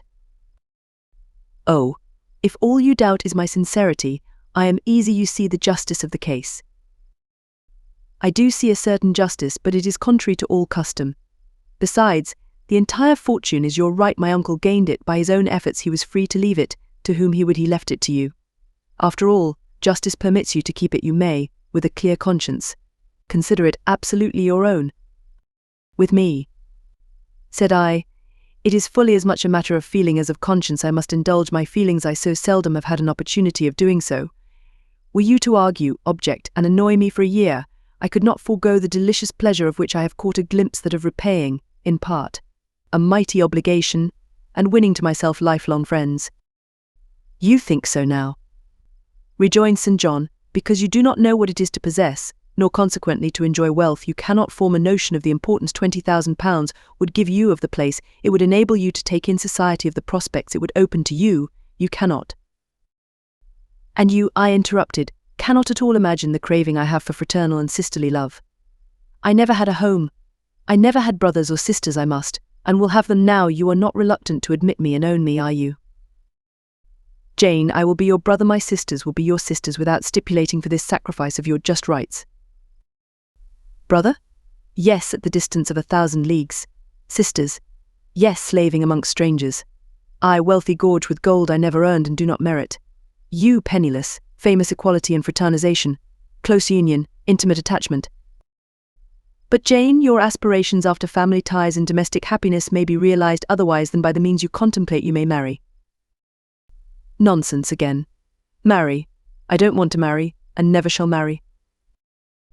"That is saying too much. Such hazardous affirmations are a proof of the excitement under which you labor."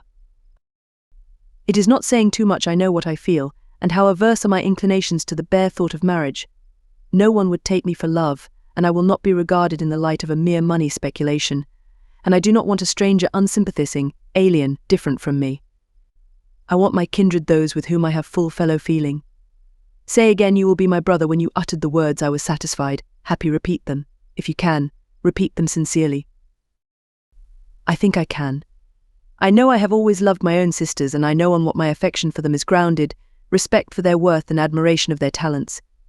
You too have principle and mind. Your tastes and habits resemble Diana's and Mary's. Your presence is always agreeable to me. In your conversation I have already for some time found a salutary solace. I feel I can easily and naturally make room in my heart for you, as my third and youngest sister. Thank you, that contents me for tonight. Now you had better go, for if you stay longer, you will perhaps irritate me afresh by some mistrustful scruple. And the school, Miss Eyre? It must now be shut up, I suppose. No, I will retain my post of mistress till you get a substitute. He smiled approbation. We shook hands, and he took leave. I need not narrate in detail the further struggles I had, and arguments I used, to get matters regarding the legacy settled as I wished. My task was a very hard one, but, as I was absolutely resolved, as my cousins saw at length, that my mind was really and immutably fixed on making a just division of the property, as they must in their own hearts have felt the equity of the intention, and must, besides, have been innately conscious that in my place they would have done precisely what I wished to do, they yielded at length so far as to consent to put the affair to arbitration. The judges chosen were Mr. Oliver and an able lawyer. Both coincided in my opinion I carried my point. The instruments of transfer were drawn out. St. John, Diana, Mary and I each became possessed of a competency. Chapter 34. It was near Christmas by the time all was settled. The season of general holiday approached. I now closed Morton School, taking care that the parting should not be barren on my side. Good fortune opens the hand as well as the heart wonderfully, and to give somewhat when we have largely received, is but to afford a vent to the unusual ebullition of the sensations. I had long felt with pleasure that many of my rustic scholars liked me, and when we parted, that consciousness was confirmed. They manifested their affection plainly and strongly.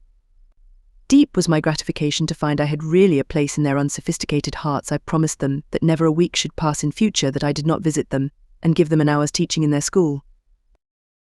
Mr. Rivers came up as, having seen the classes, now numbering 60 girls, file out before me, and locked the door, I stood with the key in my hand, exchanging a few words of special farewell with some half-dozen of my best scholars, as decent, respectable, modest, and well-informed young women as could be found in the ranks of the British peasantry. And that is saying a great deal, for after all, the British peasantry are the best taught, best mannered, most self-respecting of any in Europe. Since those days I have seen paysans and baronen, and the best of them seem to me ignorant, coarse, and besotted, compared with my Morton girls. Do you consider you have got your reward for a season of exertion? Asked Mr. Rivers, when they were gone. Does not the consciousness of having done some real good in your day and generation give pleasure? Doubtless. And you have only toiled a few months. Would not a life devoted to the task of regenerating your race be well spent? Yes, I said, but I could not go on forever, so I want to enjoy my own faculties as well as to cultivate those of other people. I must enjoy them now. Don't recall either my mind or body to the school. I am out of it, and disposed for full holiday. He looked grave. What now? What sudden eagerness is this you evince? What are you going to do? To be active as I can. And first I must beg you to set Hannah at liberty and get somebody else to wait on you. Do you want her? Yes, to go with me to Moor House. Diana and Mary will be at home in a week, and I want to have everything in order against their arrival. I understand. I thought you were for flying off on some excursion. It is better so. Hannah shall go with you. Tell her to be ready by tomorrow then, and here is the schoolroom key. I will give you the key of my cottage in the morning. He took it. You give it up very gleefully, said he. I don't quite understand your light-heartedness, because I cannot tell what employment you propose to yourself as a substitute for the one you are relinquishing. What aim, what purpose, what ambition in life have you now? My first aim will be to clean down. Do you comprehend the full force of the expression? To clean down Moor House from chamber to cellar. My next, to rub it up with beeswax, oil, and an indefinite number of cloths, till it glitters again. My third, to arrange every chair, table, bed, carpet with mathematical precision. Afterwards I shall go near to ruin you in coals and peat, to keep up good fires in every room. And lastly, The 2 days preceding that on which your sisters are expected will be devoted by Hannah and me to such a beating of eggs, sorting of currants, grating of spices, compounding of Christmas cakes, chopping up of materials for mince pies, and solemnizing of other culinary rites, as words can convey but an inadequate notion of to the uninitiated like you. My purpose, in short, is to have all things in an absolutely perfect state of readiness for Diana and Mary before next Thursday, and my ambition is to give them a beau ideal of a welcome when they come. St. John smiled slightly. Still he was dissatisfied. It is all very well for the present, said he, but seriously, I trust that when the first flush of vivacity is over, you will look a little higher than domestic endearments and household joys. The best things the world has, I interrupted. No, Jane, no, this world is not the scene of fruition. Do not attempt to make it so, nor of rest do not turn slothful. I mean, on the contrary, to be busy.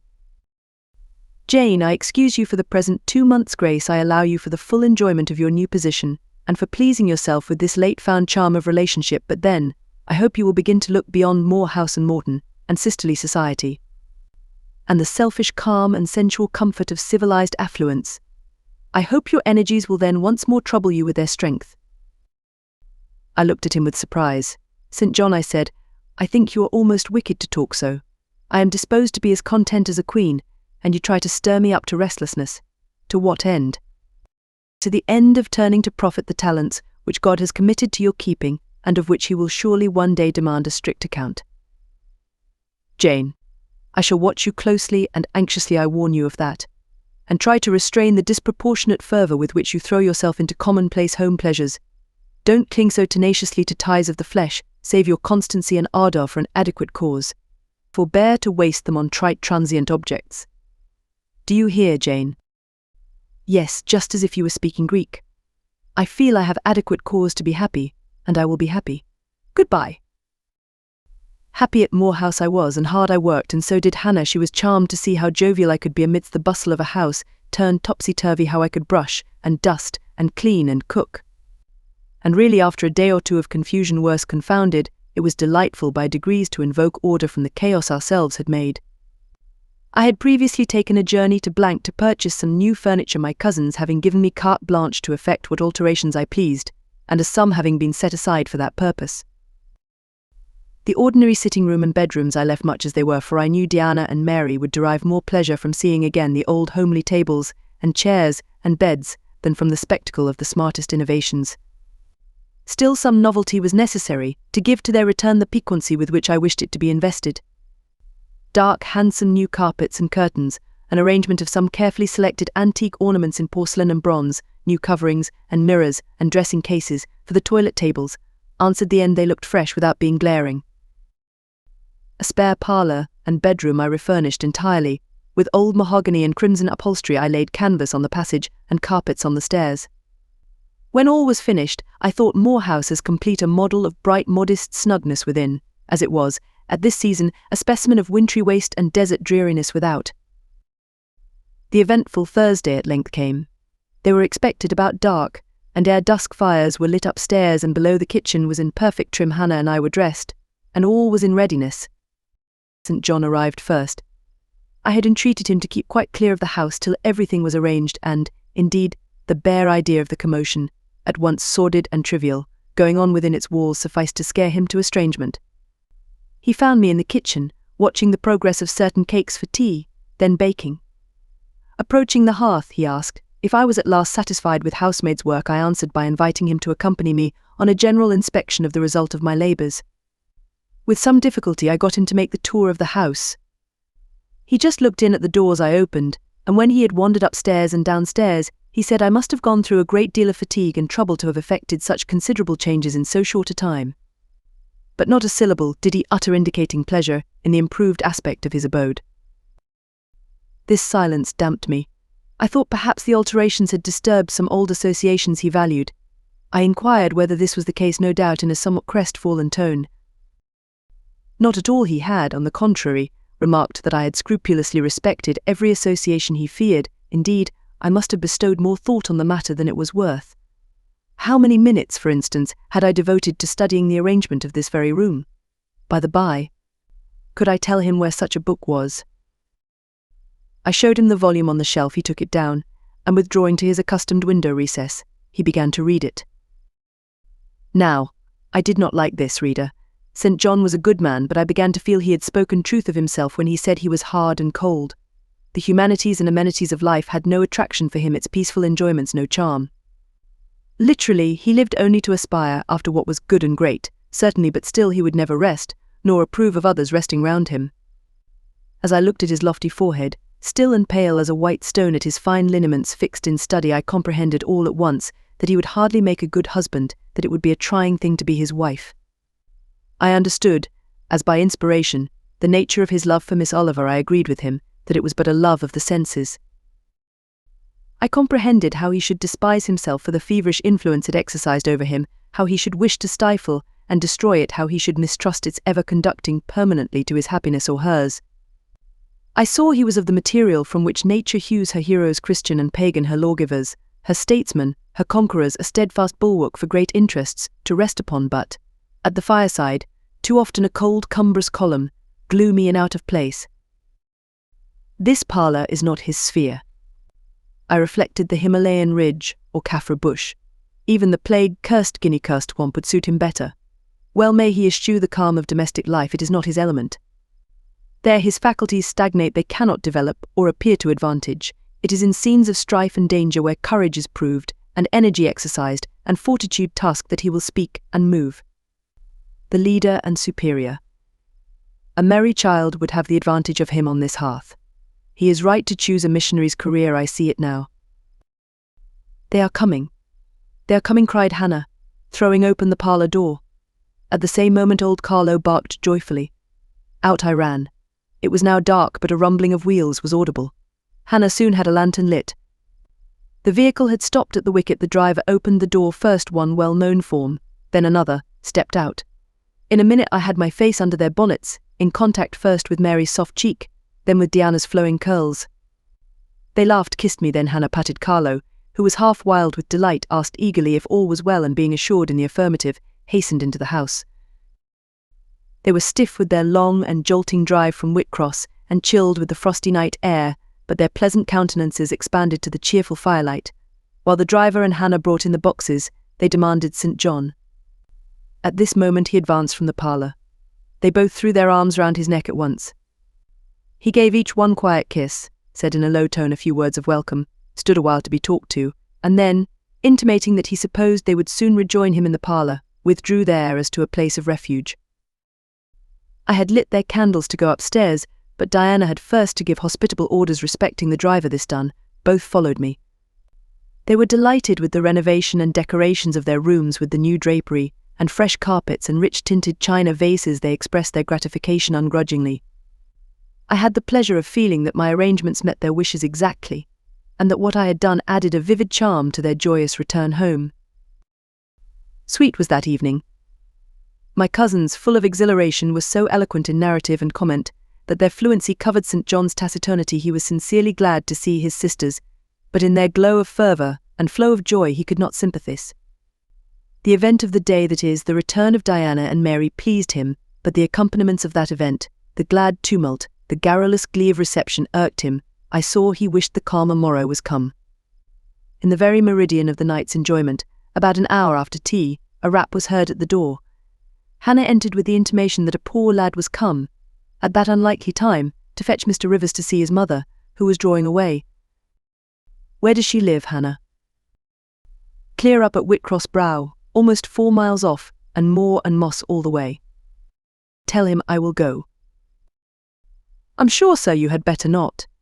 It's the worst road to travel after dark that can be. There's no track at all over the bog, and then it is such a bitter night, the keenest wind you ever felt. You had better send word, sir, that you will be there in the morning. But he was already in the passage, putting on his cloak, and without one objection, one murmur, he departed. It was then 9 o'clock. He did not return till midnight. Starved and tired enough he was, but he looked happier than when he set out. He had performed an act of duty, made an exertion, felt his own strength to do and deny, and was on better terms with himself. I am afraid the whole of the ensuing week tried his patience. It was Christmas week. We took to no settled employment, but spent it in a sort of merry domestic dissipation. The air of the moors, the freedom of home, the The dawn of prosperity acted on Diana and Mary's spirits like some life-giving elixir. They were gay from morning till noon, and from noon till night. They could always talk, and their discourse, witty, pithy, original, had such charms for me that I preferred listening to and sharing in it to doing anything else. St. John did not rebuke our vivacity, but he escaped from it. He was seldom in the house. His parish was large, the population scattered, and he found daily business in visiting the sick and poor in its different districts. One morning at breakfast, Diana, after looking a little pensive for some minutes, asked him if his plans were yet unchanged. Unchanged and unchangeable was the reply, and he proceeded to inform us that his departure from England was now definitively fixed for the ensuing year. And Rosamond Oliver suggested Mary, the words seeming to escape her lips involuntarily, for no sooner had she uttered them than she made a gesture as if wishing to recall them. St. John had a book in his hand. It was his unsocial custom to read at meals. He closed it and looked up. Rosamond Oliver said, "He is about to be married to Mr. Granby, one of the best connected and most estimable residents in S, grandson and heir to Sir Frederick Granby. I had the intelligence from her father yesterday." His sisters looked at each other, and at me. We all three looked at him. He was serene as glass. "The match must have been got up hastily," said Diana. "They cannot have known each other long." But 2 months they met in October at the county ball at S. But where there are no obstacles to a union, as in the present case, where the connection is in every point desirable, delays are unnecessary. They will be married as soon as S place, which Sir Frederick gives up to them, can be refitted for their reception. The first time I found St. John alone after this communication, I felt tempted to inquire if the event distressed him, but he seemed so little to need sympathy, that so far from venturing to offer him more, I experienced some shame at the recollection of what I had already hazarded. Besides, I was out of practice in talking to him. His reserve was again frozen over, and my frankness was congealed beneath it. He had not kept his promise of treating me like his sisters. He continually made little chilling differences between us, which did not at all tend to the development of cordiality. In short, now that I was acknowledged his kinswoman, and lived under the same roof with him, I felt the distance between us to be far greater than when he had known me only as the village schoolmistress. When I remembered how far I had once been admitted to his confidence, I could hardly comprehend his present frigidity. Such being the case, I felt not a little surprised when he raised his head suddenly from the desk over which he was stooping, and said, "You see, Jane, the battle is fought and the victory won." Startled at being thus addressed, I did not immediately reply. After a moment's hesitation, I answered, "But are you sure you are not in the position of those conquerors whose triumphs have cost them too dear? Would not such another ruin you?" "I think not, and if I were, it does not much signify. I shall never be called upon to contend for such another. The event of the conflict is decisive. My way is now clear. I thank God for it." So saying, he returned to his papers and his silence. As our mutual happiness, i.e. Diana's, Mary's and mine, settled into a quieter character, and we resumed our usual habits and regular studies, St. John stayed more at home. He sat with us in the same room, sometimes for hours together. While Mary drew, Diana pursued a course of encyclopedic reading she had to my awe and amazement undertaken, and I fagged away at German. He pondered a mystic lore of his own, that of some Eastern tongue, the acquisition of which he thought necessary to his plans. Thus engaged, he appeared, sitting in his own recess, quiet and absorbed enough, but that blue eye of his had a habit of leaving the outlandish-looking grammar and wandering over, and sometimes fixing upon us, his fellow students, with a curious intensity of observation. If caught, it would be instantly withdrawn, yet ever and anon it returned searchingly to our table. I wondered what it meant. I wondered, too, at the punctual satisfaction he never failed to exhibit on an occasion that seemed to me of small moment, namely, my weekly visit to Morton School, and still more was I puzzled when, if the day was unfavourable, if there was snow or rain or high wind, and his sisters urged me not to go, he would invariably make light of their solicitude and encourage me to accomplish the task without regard to the elements. "Jane is not such a weakling as you would make her," he would say. "She can bear a mountain blast, or a shower, or a few flakes of snow, as well as any of us. Her constitution is both sound and elastic, better calculated to endure variations of climate than many more robust." And when I returned, sometimes a good deal tired, and not a little weather-beaten, I never dared complain, because I saw that to murmur would be to vex him. On all occasions fortitude pleased him. The reverse was a special annoyance. One afternoon, however, I got leave to stay at home, because I really had a cold. His sisters were gone to Morton. In my stead I sat reading Schiller, he deciphering his crabbed oriental scrolls. As I exchanged a translation for an exercise, I happened to look his way there. I found myself under the influence of the ever-watchful blue eye. How long it had been searching me through and through and through and over, I cannot tell, so keen was it, and yet so cold I felt for the moment superstitious, as if I was sitting in the room with something uncanny. "Jane, what are you doing?" "Learning German." "I want you to give up German and learn Hindustani." "You are not in earnest." "In such earnest that I must have it so, and I will tell you why." He then went on to explain that Hindustani was the language he was himself at present studying, that, as he advanced, he was apt to forget the commencement, that it would assist him greatly to have a pupil with whom he might again and again go over the elements, and so fix them thoroughly in his mind, that his choice had hovered for some time between me and his sisters, but that he had fixed on me because he saw I could sit at a task the longest of the three. Would I do him this favour? I should not, perhaps, have to make the sacrifice long, as it wanted now barely 3 months to his departure. St. John was not a man to be lightly refused. You felt that every impression made on him, either for pain or pleasure, was deep-graved and permanent. I consented. When Diana and Mary returned, the former found her scholar transferred from her to her brother. She laughed, and both she and Mary agreed that St. John should never have persuaded them to such a step. He answered quietly, "I know it. I found him a very patient, very forbearing, and yet an exacting master. He expected me to do a great deal, and when I fulfilled his expectations, he, in his own way, fully testified his approbation. By degrees he acquired a certain influence over me that took away my liberty of mind. His praise and notice were more restraining than his indifference. I could no longer talk or laugh freely when he was by, because a tiresomely importunate instinct reminded me that vivacity, at least in me, was distasteful to him. I was so fully aware that only serious moods and occupations were acceptable, that in his presence every effort to sustain or follow any other became vain. I fell under a freezing spell. When he said go, I went. Come, I came. Do this, I did it. But I did not love my servitude. I wished, many a time, he had continued to neglect me. One evening when, at bedtime, his sisters and I stood round him, bidding him good night, he kissed each of them, as was his custom, and as was equally his custom, he gave me his hand. Diana, who chanced to be in a frolicsome humour, she was not painfully controlled by his will for hers, in another way, was as strong, exclaimed, "St. John, you used to call Jane your third sister, but you don't treat her as such. You should kiss her too." She pushed me towards him. I thought Diana very provoking, and felt uncomfortably confused, and while I was thus thinking and feeling, St. John bent his head. His Greek face was brought to a level with mine. His eyes questioned my eyes piercingly. He kissed me. There are no such things as marble kisses or ice kisses, or, I should say, my ecclesiastical cousin's salute belonged to one of these classes, but there may be experiment kisses, and his was an experiment kiss. When given, he viewed me to learn the result. It was not striking. I am sure I did not blush. Perhaps I might have turned a little pale, for I felt as if this kiss were a seal affixed to my fetters. He never omitted the ceremony afterwards, and the gravity and quiescence with which I underwent it seemed to invest it for him with a certain charm. As for me, I daily wished more to please him, but to do so, I felt daily more and more that I must disown half my nature, stifle half my faculties, wrest my tastes from their original bent, force myself to the adoption of pursuits for which I had no natural vocation. He wanted to train me to an elevation I could never reach. It racked me hourly to aspire to the standard he uplifted. The thing was as impossible as to mould my irregular features to his correct and classic pattern, to give to my changeable green eyes the sea-blue tint and solemn lustre of his own. Not his ascendancy alone, however, held me in thrall at present. Of late it had been easy enough for me to look sad. A cankering evil sat at my heart, and drained my happiness at its source, the evil of suspense. Perhaps you think I had forgotten Mr. Rochester, reader, amidst these changes of place and fortune. Not for a moment.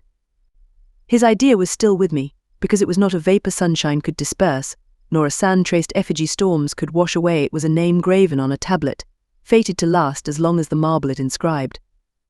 The craving to know what had become of him followed me everywhere. When I was at Morton, I re-entered my cottage every evening to think of that, and now, at Moor House, I sought my bedroom each night to brood over it. In the course of my necessary correspondence with Mr. Briggs about the will, I had inquired if he knew anything of Mr. Rochester's present residence and state of health, but, as St. John had conjectured, he was quite ignorant of all concerning him. I then wrote to Mrs. Fairfax, entreating information on the subject. I had calculated with certainty on this step. Answering my end, I felt sure it would elicit an early answer. I was astonished when a fortnight passed without reply, but when 2 months wore away, and day after day the post arrived and brought nothing for me, I fell a prey to the keenest anxiety. I wrote again. There was a chance of my first letter having missed. Renewed hope followed renewed effort. It shone like the former for some weeks. Then, like it faded, flickered. Not a line, not a word reached me. When half a year wasted in vain expectancy, my hope died out, and then I felt dark indeed. A fine spring shone round me, which I could not enjoy. Summer approached. Diana tried to cheer me. She said I looked ill, and wished to accompany me to the seaside. This St. John opposed. He said I did not want dissipation, I wanted employment. My present life was too purposeless. I required an aim, and, I suppose, by way of supplying deficiencies, he prolonged still further my lessons in Hindustani and grew more urgent in requiring their accomplishment. And I, like a fool, never thought of resisting him. I could not resist him. One day I had come to my studies in lower spirits than usual. The ebb was occasioned by a poignantly felt disappointment. Hannah had told me in the morning there was a letter for me, and when I went down to take it, almost certain that the long-looked-for tidings were vouchsafed me at last, I found only an unimportant note from Mr. Briggs on business. The bitter cheque had wrung from me some tears, and now, as I sat poring over the crabbed characters and flourishing tropes of an Indian scribe, my eyes filled again. St. John called me to his side to read. In attempting to do this, my voice failed me. Words were lost in sobs. He and I were the only occupants of the parlour. Diana was practising her music in the drawing-room. Mary was gardening. It was a very fine May day, clear, sunny, and breezy. My companion expressed no surprise at this emotion, nor did he question me as to its cause. He only said, "We will wait a few minutes, Jane, till you are more composed," and while I smothered the paroxysm with all haste, he sat calm and patient, leaning on his desk, and looking like a physician watching with the eye of science an expected and fully understood crisis in a patient's malady. Having stifled my sobs, wiped my eyes, and muttered something about not being very well that morning, I resumed my task, and succeeded in completing it. St. John put away my books and his, locked his desk, and said, "Now, Jane, you shall take a walk, and with me. I will call Diana and Mary." "No, I want only one companion this morning, and that must be you. Put on your things, go out by the kitchen door, take the road towards the head of Marsh Glen. I will join you in a moment." I know no medium. I never in my life have known any medium in my dealings with positive, hard characters, antagonistic to my own, between absolute submission and determined revolt. I have always faithfully observed the one, up to the very moment of bursting, sometimes with volcanic vehemence, into the other, and as neither present circumstances warranted, nor my present mood inclined me to mutiny, I observed careful obedience to St. John's directions. And in 10 minutes I was treading the wild track of the glen, side by side with him. The breeze was from the west. It came over the hills, sweet with scents of heath and rush. The sky was of stainless blue. The stream descending the ravine, swelled with past spring rains, poured along plentiful and clear, catching golden gleams from the sun and sapphire tints from the firmament. As we advanced and left the track, we trod a soft turf, mossy fine and emerald green, minutely enamelled with a tiny white flower, and spangled with a star-like yellow blossom. The hills, meantime, shut us quite in for the glen, towards its head, wown to their very core. "Let us rest here," said St. John, as we reached the first stragglers of a battalion of rocks, guarding a sort of pass, beyond which the beck rushed down a waterfall, and where, still a little farther, the mountains shook off turf and flower. Had only heath for raiment and crag for gem, where it exaggerated the wild to the savage, and exchanged the fresh for the frowning, where it guarded the forlorn hope of solitude, and a last refuge for silence. I took a seat. St. John stood near me. He looked up the pass and down the hollow. His glance wandered away with the stream, and returned to traverse the unclouded heaven which coloured it. He removed his hat, let the breeze stir his hair and kiss his brow. He seemed in communion with the genius of the haunt. With his eye he bade farewell to something. "And I shall see it again," he said aloud, "in dreams, when I sleep by the Ganges, and again in a more remote hour, when another slumber overcomes me on the shore of a darker stream." Strange words of a strange love, an austere patriot's passion for his fatherland. He sat down for half an hour. We never spoke, neither he to me, nor I to him. That interval past, he recommenced. "Jane, I go in 6 weeks. I have taken my berth in an East Indiaman, which sails on the 20th of June. "God will protect you, for you have undertaken his work," I answered. "Yes," said he, "there is my glory and joy. I am the servant of an infallible master. I am not going out under human guidance, subject to the defective laws and erring control of my feeble fellow worms. My king, my lawgiver, my captain, is the all-perfect. It seems strange to me that all round me do not burn to enlist under the same banner, to join in the same enterprise. All have not your powers, and it would be folly for the feeble to wish to march with the strong. I do not speak to the feeble, or think of them. I address only such as are worthy of the work, and competent to accomplish it. Those are few in number, and difficult to discover. You say truly, but when found, it is right to stir them up, to urge and exhort them to the effort, to show them what their gifts are, and why they were given, to speak heaven's message in their ear, to offer them, direct from God, a place in the ranks of his chosen. If they are really qualified for the task, will not their own hearts be the first to inform them of it? I felt as if an awful charm was framing round and gathering over me. I trembled to hear some fatal word spoken which would at once declare and rivet the spell. "And what does your heart say?" demanded St. John. "My heart is mute, my heart is mute," I answered, struck and thrilled. "Then I must speak for it," continued the deep, relentless voice. "Jane, come with me to India, come as my helpmeet and fellow labourer." The glen and sky spun round, the hills heaved. It was as if I had heard a summons from heaven, as if a visionary messenger, like him of Macedonia, had announced, "Come over and help us," but I was no apostle. I could not behold the herald, I could not receive his call. "Oh, St. John," I cried, "have some mercy." I appealed to one who, in the discharge of what he believed his duty, knew neither mercy nor remorse. He continued, "God and nature intended you for a missionary's wife. It is not personal, but mental endowments they have given you. You are formed for labour, not for love. A missionary's wife you shall be. You shall be mine. I claim you not for my pleasure, but for my sovereign service." "I am not fit for it, I have no vocation," I said. He had calculated on these first objections. He was not irritated by them. Indeed, as he leaned back against the crag behind him, folded his arms on his chest, and fixed his countenance, I saw he was prepared for a long and trying opposition, and had taken in a stock of patience to last him to its close, resolved, however, that close should be conquest for him.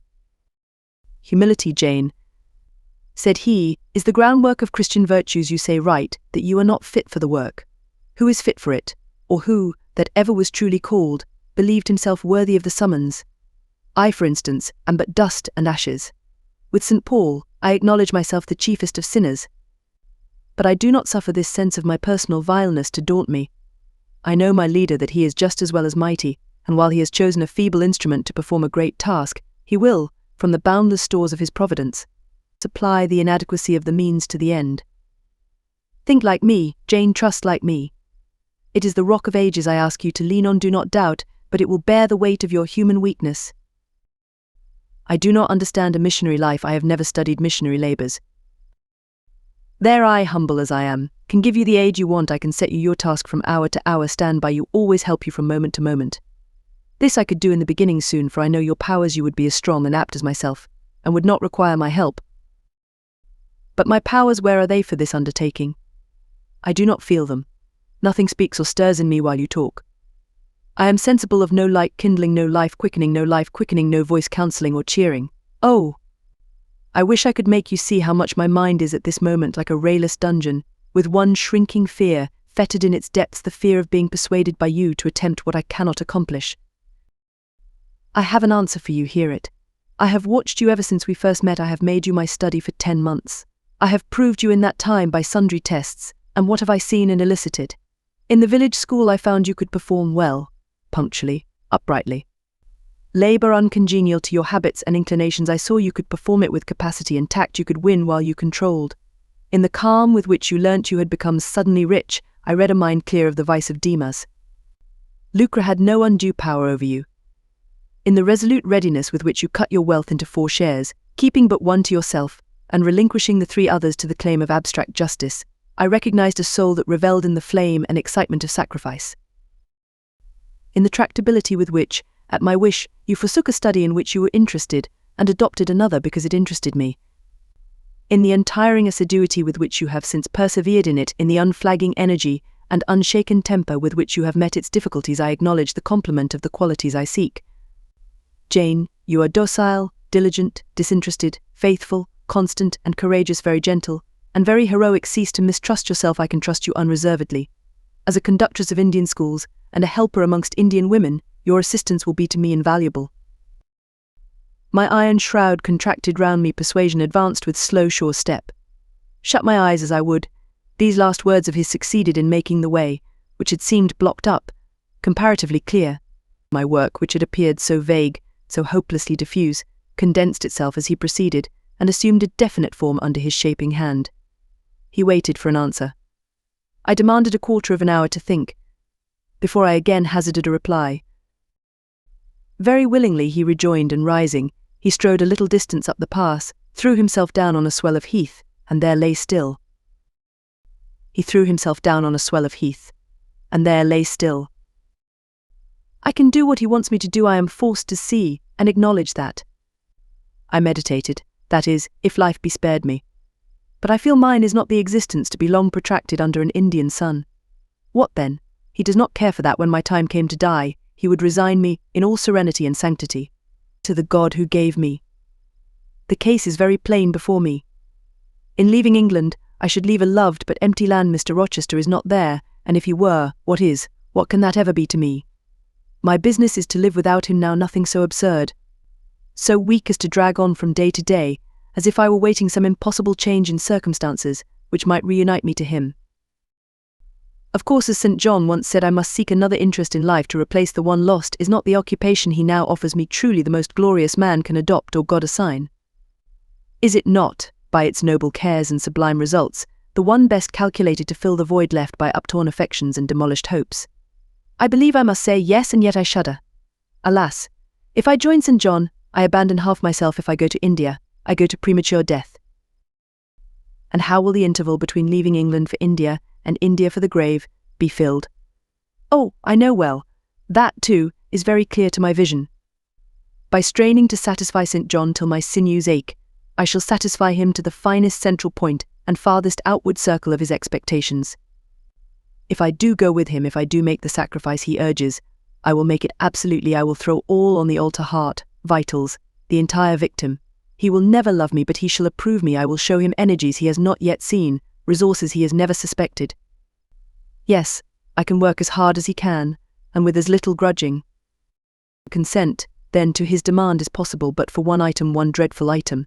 It is that he asks me to be his wife, and has no more of a husband's heart for me than that frowning giant of a rock, down which the stream is foaming in yonder gorge. He prizes me as a soldier would a good weapon. And that is all. Unmarried to him, this would never grieve me, but can I let him complete his calculations, coolly put into practice his plans, go through the wedding ceremony? Can I receive from him the bridal ring? Endure all the forms of love which I doubt not he would scrupulously observe, and know that the spirit was quite absent? Can I bear the consciousness that every endearment he bestows is a sacrifice made on principle? No, such a martyrdom would be monstrous. I will never undergo it.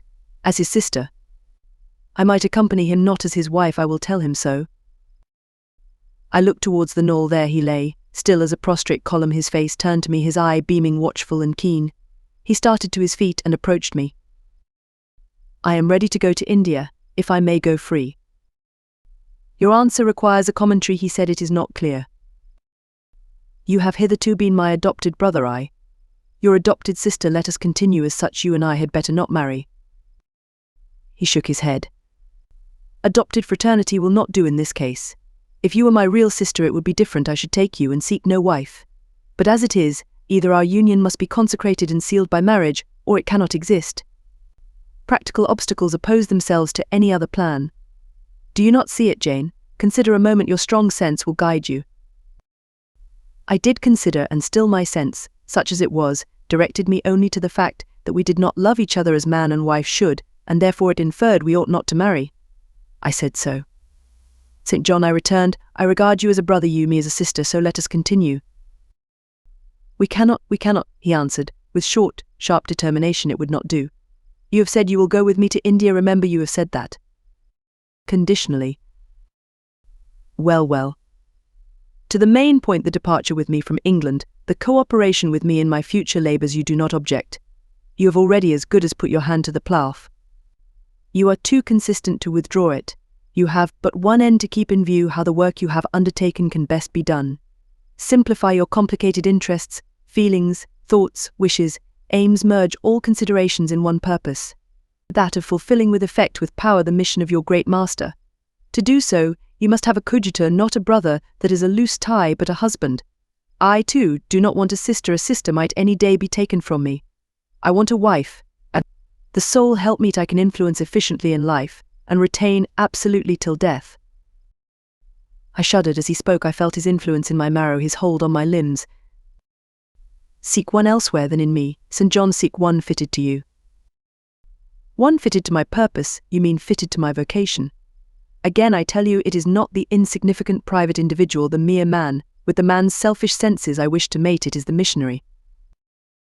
And I will give the missionary my energies, it is all he wants, but not myself, that would be only adding the husk and shell to the kernel. For them he has no use, I retain them. You cannot, you ought not. Do you think God will be satisfied with half an oblation? Will he accept a mutilated sacrifice? It is the cause of God I advocate, it is under his standard I enlist you. I cannot accept on his behalf a divided allegiance, it must be entire. Oh, I will give my heart to God, I said. You do not want it. I will not swear, reader, that there was not something of repressed sarcasm both in the tone in which I uttered this sentence, and in the feeling that accompanied it. I had silently feared St. John till now, because I had not understood him. He had held me in awe, because he had held me in doubt. How much of him was saint, how much mortal, I could not heretofore tell, but revelations were being made in this conference. The analysis of his nature was proceeding before my eyes. I saw his fallibilities, I comprehended them. I understood that, sitting there where I did, on the bank of heath, and with that handsome form before me, I sat at the feet of a man, erring as I. The veil fell from his hardness and despotism. Having felt in him the presence of these qualities, I felt his imperfection, and took courage. I was with an equal one with whom I might argue, one whom, if I saw good, I might resist. He was silent after I had uttered the last sentence, and I presently risked an upward glance at his countenance. His eye, bent on me, expressed at once stern surprise and keen inquiry. Is she sarcastic, and sarcastic to me? It seemed to say, what does this signify? Do not let us forget that this is a solemn matter. He said, ere long, one of which we may neither think nor talk lightly without sin. I trust, Jane, you are in earnest when you say you will serve your heart to God. It is all I want. Once wrench your heart from man, and fix it on your Maker. The advancement of that Maker's spiritual kingdom on earth will be your chief delight and endeavor. You will be ready to do at once whatever furthers that end. You will see what impetus would be given to your efforts and mine by our physical and mental union in marriage. The only union that gives a character of permanent conformity to the destinies and designs of human beings, and passing over all minor caprices, all trivial difficulties and delicacies of feeling, all scruple about the degree, kind, strength or tenderness of mere personal inclination. You will hasten to enter into that union at once. Shall I said briefly, and I looked at his features, beautiful in their harmony, but strangely formidable in their still severity, at his brow, commanding but not open at his eyes, bright and deep and searching, but never soft at his tall imposing figure, and fancied myself in idea his wife. Oh, it would never do. As his curate, his comrade, all would be right. I would cross oceans with him in that capacity, toil under eastern suns, in Asian deserts with him in that office, admire and emulate his courage and devotion and vigor, accommodate quietly to his masterhood, smile undisturbed at his ineradicable ambition, discriminate the Christian from the man, profoundly esteem the one, and freely forgive the other. I should suffer often, no doubt, attached to him. Only in this capacity my body would be under rather a stringent yoke, but my heart and mind would be free. I should still have my unblighted self to turn to, my natural unenslaved feelings with which to communicate in moments of loneliness. There would be recesses in my mind which would be only mine, to which he never came, and sentiments growing there fresh and sheltered which his austerity could never blight, nor his measured warrior march trample down, but as his wife at his side always, and always restrained, and always checked, forced to keep the fire of my nature continually low, to compel it to burn inwardly and never utter a cry, though the imprisoned flame consumed vital after vital. This would be unendurable. St. John, I exclaimed, when I had got so far in my meditation. Well, he answered icily, I repeat, I freely consent to go with you as your fellow missionary, but not as your wife. I cannot marry you and become part of you. A part of me you must become, he answered steadily, otherwise the whole bargain is void. How can I, a man not yet 30, take out with me to India a girl of 19, unless she be married to me? How can we be forever together, sometimes in solitudes, sometimes amidst savage tribes and unwed. Very well, I said shortly under the circumstances, quite as well as if I were either your real sister or a man and a clergyman like yourself. It is known that you are not my sister. I cannot introduce you as such. To attempt it would be to fasten injurious suspicions on us both. And for the rest, though you have a man's vigorous brain, you have a woman's heart, and it would not do. It would do, I affirmed with some disdain. Perfectly well. I have a woman's heart, but not where you are concerned. For you, I have only a comrade's constancy, a fellow soldier's frankness, fidelity, fraternity, if you like, a neophyte's respect, and submission to his hierophant. Nothing more. Don't fear. It is what I want, he said, speaking to himself. It is just what I want. And there are obstacles in the way. They must be hewn down. Jane, you would not repent marrying me. Be certain of that. We must be married. I repeat it, there is no other way. And undoubtedly enough of love would follow upon marriage to render the union right even in your eyes. I scorn your idea of love, I could not help saying, as I rose up and stood before him, leaning my back against the rock. I scorn the counterfeit sentiment you offer. Yes, St. John. And I scorn you when you offer it. He looked at me fixedly, compressing his well-cut lips while he did so. Whether he was incensed or surprised, or what, it was not easy to tell. He could command his countenance thoroughly. I scarcely expected to hear that expression from you, he said. I think I have done and uttered nothing to deserve scorn. I was touched by his gentle tone, and overawed by his high, calm mien. Forgive me the words, St. John, but it is your own fault that I have been roused to speak so unguardedly. You have introduced a topic on which our natures are at variance, a topic we should never discuss. The very name of love is an apple of discord between us. If the reality were required, what should we do? How should we feel? My dear cousin, abandon your scheme of marriage, forget it. No, said he, it is a long-cherished scheme, and the only one which can secure my great end, but I shall urge you no further at present. Tomorrow, I leave home for Cambridge. I have many friends there to whom I should wish to say farewell. I shall be absent a fortnight. Take that space of time to consider my offer, and do not forget that if you reject it, it is not me you deny, but God. Through my means he opens to you a noble career. As my wife only can you enter upon it. Refuse to be my wife, and you limit yourself for ever to a track of selfish ease and barren obscurity.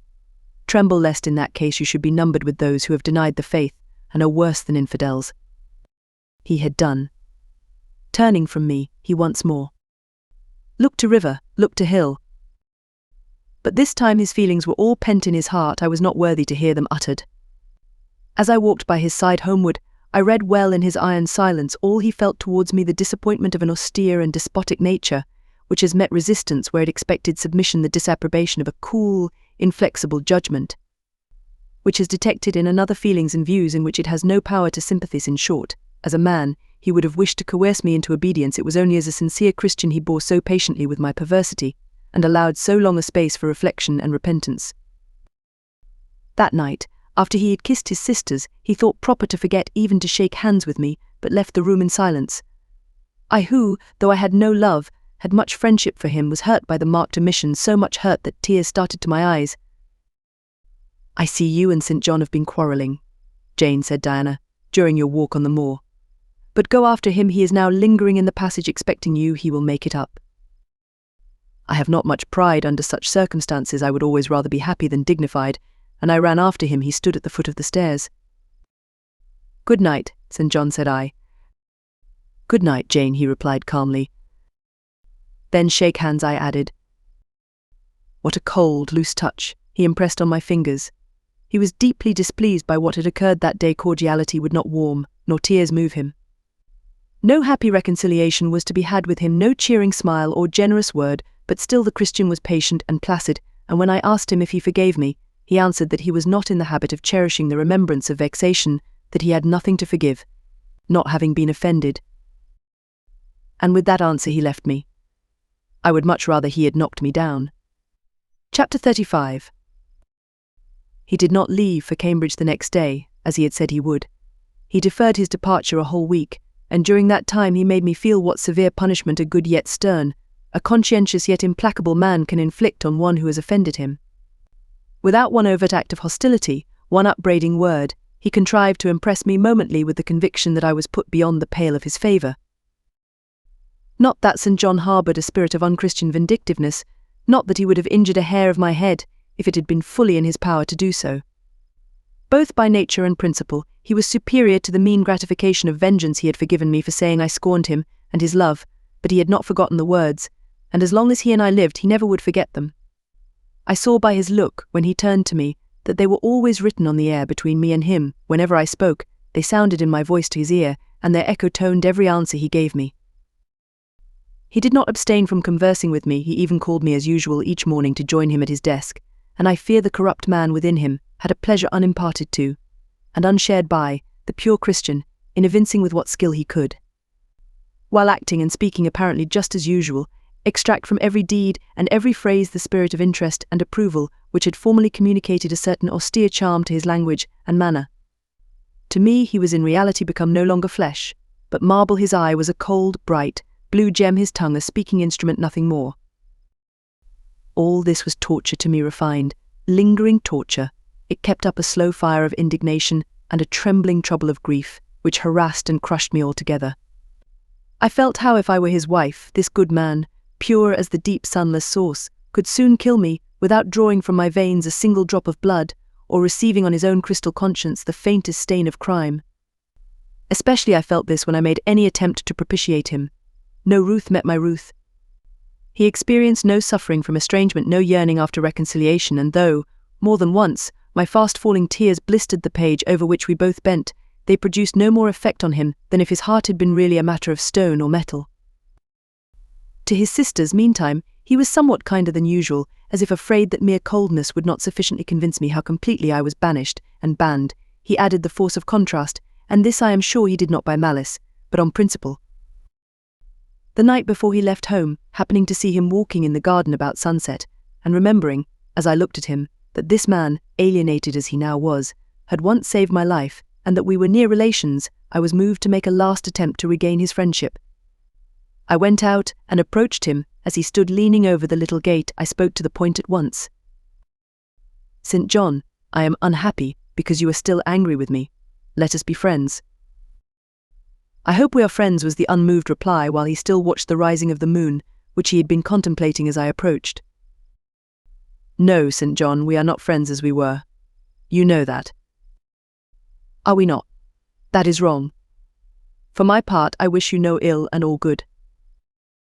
"I believe you, St. John, for I am sure you are incapable of wishing anyone ill, but, as I am your kinswoman, I should desire somewhat more of affection than that sort of general philanthropy you extend to mere strangers." "Of course," he said, "your wish is reasonable, and I am far from regarding you as a stranger." This, spoken in a cool, tranquil tone, was mortifying and baffling enough. Had I attended to the suggestions of pride and ire, I should immediately have left him, but something worked within me more strongly than those feelings could. I deeply venerated my cousin's talent and principle. His friendship was of value to me. To lose it tried me severely. I would not so soon relinquish the attempt to reconquer it. "Must we part in this way, St. John? And when you go to India, will you leave me so, without a kinder word than you have yet spoken?" He now turned quite from the moon and faced me. "When I go to India, Jane, will I leave you?" "What? Do you not go to India?" "You said I could not unless I married you." "And you will not marry me. You adhere to that resolution?" Reader, do you know, as I do, what terror those cold people can put into the ice of their questions? How much of the fall of the avalanche is in their anger, of the breaking up of the frozen sea in their displeasure? "No, St. John, I will not marry you. I adhere to my resolution." The avalanche had shaken and slid a little forward, but it did not yet crash down. Once more, "Why this refusal?" he asked.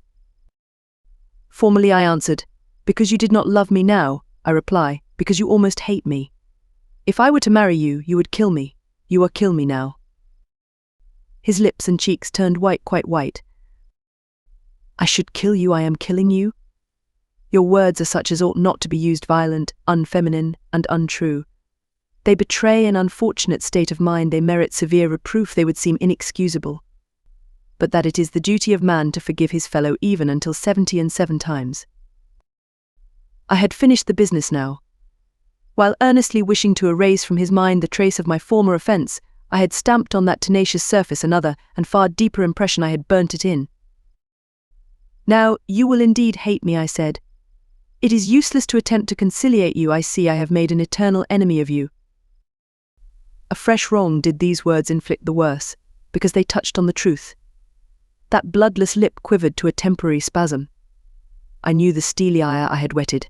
I was heart-wrung. "You utterly misinterpret my words," I said, at once seizing his hand. "I have no intention to grieve or pain you. Indeed, I have not." Most bitterly he smiled. Most decidedly he withdrew his hand from mine.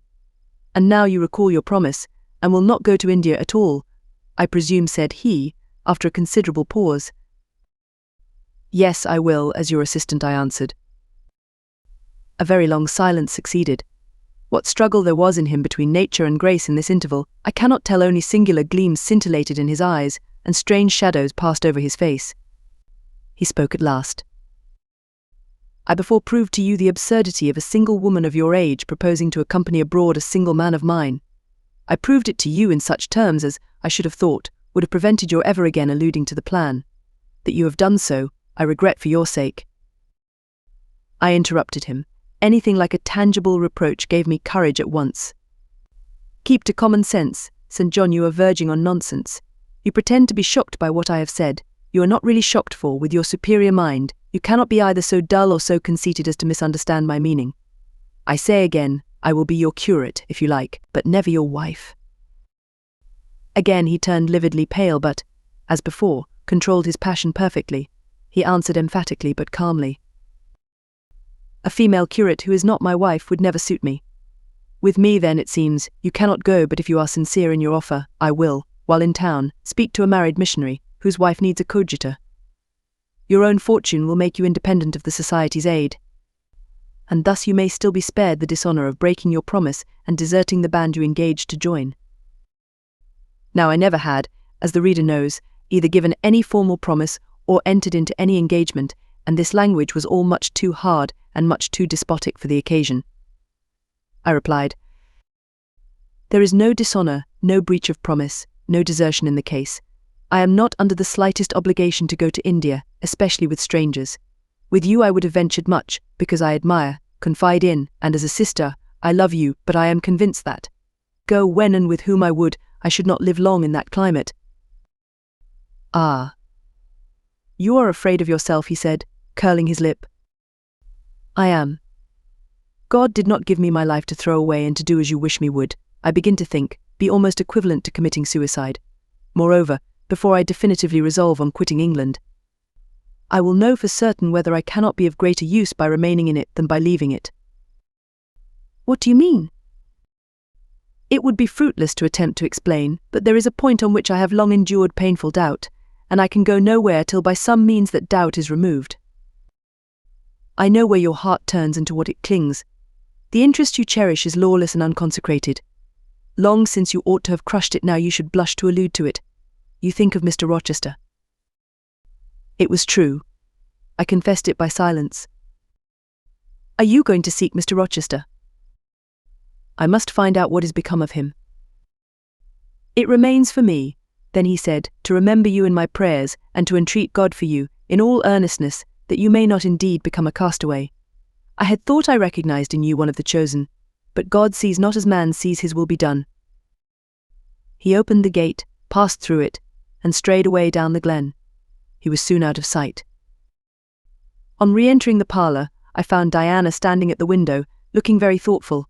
Diana was a great deal taller than I. She put a hand on my shoulder, and stooping, examined my face. "Jane," she said, "you are always agitated and pale now. I am sure there is something the matter. Tell me what business St. John and you have on hands. I have watched you this half hour from the window. You must forgive my being such a spy. But for a long time I have fancied I hardly know what. St. John is a strange being." She paused. I did not speak. Soon she resumed. "That brother of mine cherishes peculiar views of some sort respecting you. I am sure he has long distinguished you by a notice and interest he never showed to anyone else. To what end? I wish he loved you. Does he, Jane?" I put her cool hand to my hot forehead. "No, Di, not one whit." "Then why does he follow you so with his eyes, and get you so frequently alone with him, and keep you so continually at his side?"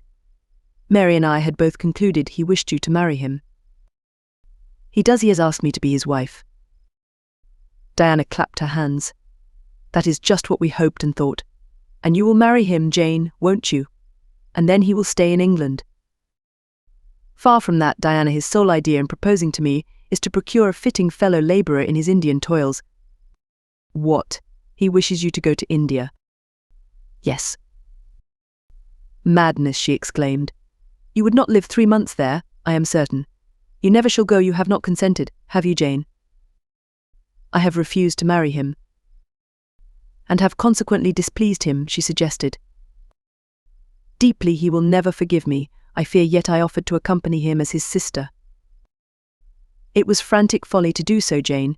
Think of the task you undertook, one of incessant fatigue, where fatigue kills even the strong, and you are weak. St. John, you know him, would urge you to impossibilities with him. There would be no permission to rest during the hot hours. And unfortunately, I have noticed, whatever he exacts, you force yourself to perform. I am astonished you found courage to refuse his hand. You do not love him then, Jane? Not as a husband. Yet he is a handsome fellow. And I am so plain, you see, Di. We should never suit. Plain, you? Not at all. You are much too pretty, as well as too good, to be grilled alive in Calcutta, and again she earnestly conjured me to give up all thoughts of going out with her brother. I must indeed, I said, for when just now I repeated the offer of serving him for a deacon, he expressed himself shocked at my want of decency. He seemed to think I had committed an impropriety in proposing to accompany him unmarried, as if I had not from the first hoped to find in him a brother, and habitually regarded him as such. What makes you say he does not love you, Jane? You should hear himself on the subject. He has again and again explained that it is not himself, but his office he wishes to mate. He has told me I am formed for labour, not for love, which is true, no doubt. But in my opinion, if I am not formed for love, it follows that I am not formed for marriage. Would it not be strange, Di, to be chained for life to a man who regarded one but as a useful tool? Insupportable, unnatural, out of the question. And then, I continued, though I have only sisterly affection for him now, yet, if forced to be his wife, I can imagine the possibility of conceiving an inevitable, strange, torturing kind of love for him, because he is so talented, and there is often a certain heroic grandeur in his look, manner, and conversation. In that case my lot would become unspeakably wretched. He would not want me to love him, and if I showed the feeling, he would make me sensible that it was a superfluity, unrequired by him, unbecoming in me. I know he would. And yet St. John is a good man, said Diana. He is a good and a great man, but he forgets, pitilessly, the feelings and claims of little people in pursuing his own large views. It is better, therefore, for the insignificant to keep out of his way, lest, in his progress, he should trample them down. Here he comes. I will leave you, Diana. And I hastened upstairs as I saw him entering the garden. But I was forced to meet him again at supper. During that meal he appeared just as composed as usual. I had thought he would hardly speak to me, and I was certain he had given up the pursuit of his matrimonial scheme. The sequel showed I was mistaken on both points. He addressed me precisely in his ordinary manner, or what had, of late, been his ordinary manner, one scrupulously polite. No doubt he had invoked the help of the Holy Spirit to subdue the anger I had roused in him, and now believed he had forgiven me once more. For the evening reading before prayers he selected the 21st chapter of Revelation. It was at all times pleasant to listen, while from his lips fell the words of the Bible. Never did his fine voice sound at once so sweet and full, never did his manner become so impressive in its noble simplicity, as when he delivered the oracles of God. And tonight that voice took a more solemn tone, that manner a more thrilling meaning, as he sat in the midst of his household circle, the May moon shining in through the uncurtained window, and rendering almost unnecessary the light of the candle on the table as he sat there, bending over the great old Bible, and described from its page the vision of the new heaven and the new earth, told how God would come to dwell with men, how he would wipe away all tears from their eyes, and promised that there should be no more death, neither sorrow nor crying, nor any more pain, because the former things were passed away. The succeeding words thrilled me strangely as he spoke them, especially as I felt, by the slight, indescribable alteration in sound, that in uttering them his eye had turned on me. He that overcometh shall inherit all things, and I will be his God, and he shall be my son. But was slowly, distinctly read, the fearful, the unbelieving, see, shall have their part in the lake which burneth with fire and brimstone, which is the second death. Henceforward, I knew what fate St. John feared for me. A calm, subdued triumph, blent with a longing earnestness, marked his enunciation of the last glorious verses of that chapter. The reader believed his name was already written in the Lamb's book of life, and he yearned after the hour which should admit him to the city to which the kings of the earth bring their glory and honour, which has no need of sun or moon to shine in it, because the glory of God lightens it, and the Lamb is the light thereof. In the prayer following the chapter, all his energy gathered, all his stern zeal woke. He was in deep earnest, wrestling with God, and resolved on a conquest. He supplicated strength for the weak-hearted, guidance for wanderers from the fold a return, even at the 11th hour, for those whom the temptations of the world and the flesh were luring from the narrow path. He asked, he urged, he claimed the boon of a brand snatched from the burning. Earnestness is ever deeply solemn. First, as I listened to that prayer, I wondered at his then, when it continued and rose, I was touched by it, and at last awed. He felt the greatness and goodness of his purpose so sincerely others who heard him plead for it could not but feel it too. The prayer over, we took leave of him. He was to go at a very early hour in the morning. Diana and Mary, having kissed him, left the room in compliance. I think, with a whispered hint from him, I tendered my hand, and wished him a pleasant journey. Thank you, Jane. As I said, I shall return from Cambridge in a fortnight. That space, then, is yet left you for reflection. If I listened to human pride, I should say no more to you of marriage with me, but I listen to my duty, and keep steadily in view my first aim, to do all things to the glory of God. My master was long-suffering, so will I be. I cannot give you up to perdition as a vessel of wrath. Repent, resolve, while there is yet time, remember. We are bid to work while it is day, warned that the night cometh when no man shall work. Remember the fate of Dives, who had his good things in this life. God give you strength to choose that better part which shall not be taken from you. He laid his hand on my head as he uttered the last words.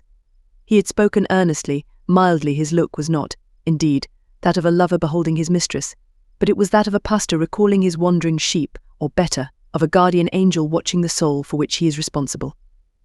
All men of talent, whether they be men of feeling or not, whether they be zealots or aspirants or despots, provided only they be sincere, have their sublime moments when they subdue and rule. I felt veneration for St. John, veneration so strong that its impetus thrust me at once to the point I had so long shunned. I was tempted to cease struggling with him, to rush down the torrent of his will into the gulf of his existence, and there lose my own. I was almost as hard beset by him now as I had been once before, in a different way, by another. I was a fool both times. To have yielded then would have been an error of principle. To have yielded now would have been an error of judgment. So I think at this hour, when I look back to the crisis through the quiet medium of time, I was unconscious of folly at the instant. I stood motionless under my Hierophant's touch. My refusals were forgotten, my fears overcome, my wrestlings paralyzed. The impossible, i.e., my marriage with St. John, was fast becoming the possible. All was changing utterly with a sudden sweep. Religion called angels, beckoned God, commanded life, rolled together like a scroll. Death's gates opening showed eternity beyond. It seemed that for safety and bliss there, all here might be sacrificed in a second. The dim room was full of visions. "Could you decide now?" asked the missionary. The inquiry was put in gentle tones. He drew me to him as gently. Oh, that gentleness! How far more potent is it than force! I could resist St. John's wrath. I grew pliant as a reed under his kindness. Yet I knew all the time, if I yielded now, I should not the less be made to repent, some day, of my former rebellion. His nature was not changed by 1 hour of solemn prayer, it was only elevated. I could decide if I were but certain, I answered. Were I but convinced that it is God's will I should marry you, I could vow to marry you here, and now come afterwards what would. My prayers are heard, ejaculated St. John. He pressed his hand firmer on my head, as if he claimed me. He surrounded me with his arm, almost as if he loved me. I say almost. I knew the difference, for I had felt what it was to be loved, but, like him, I had now put love out of the question, and thought only of duty. I contended with my inward dimness of vision, before which clouds yet rolled. I sincerely, deeply, fervently longed to do what was right, and only that. Show me the path, I entreated of heaven. I was excited more than I had ever been, and whether what followed was the effect of excitement the reader shall judge. All the house was still, for I believe all, except St. John and myself, were now retired to rest. The one candle was dying out, the room was full of moonlight. My heart beat fast and thick, I heard its throb. Suddenly it stood still to an inexpressible feeling that thrilled it through, and passed at once to my head and extremities. The feeling was not like an electric shock, but it was quite as sharp, as strange, as startling. It acted on my senses, as if their utmost activity hitherto had been but torpor, from which they were now summoned and forced to wake. They rose expectant, eye and ear waited, while the flesh quivered on my bones. "What have you heard? What do you see?" asked St. John. "I saw nothing, but I heard a voice somewhere cry, 'Jane, Jane, Jane,' nothing more." "Oh God, what is it?" I gasped.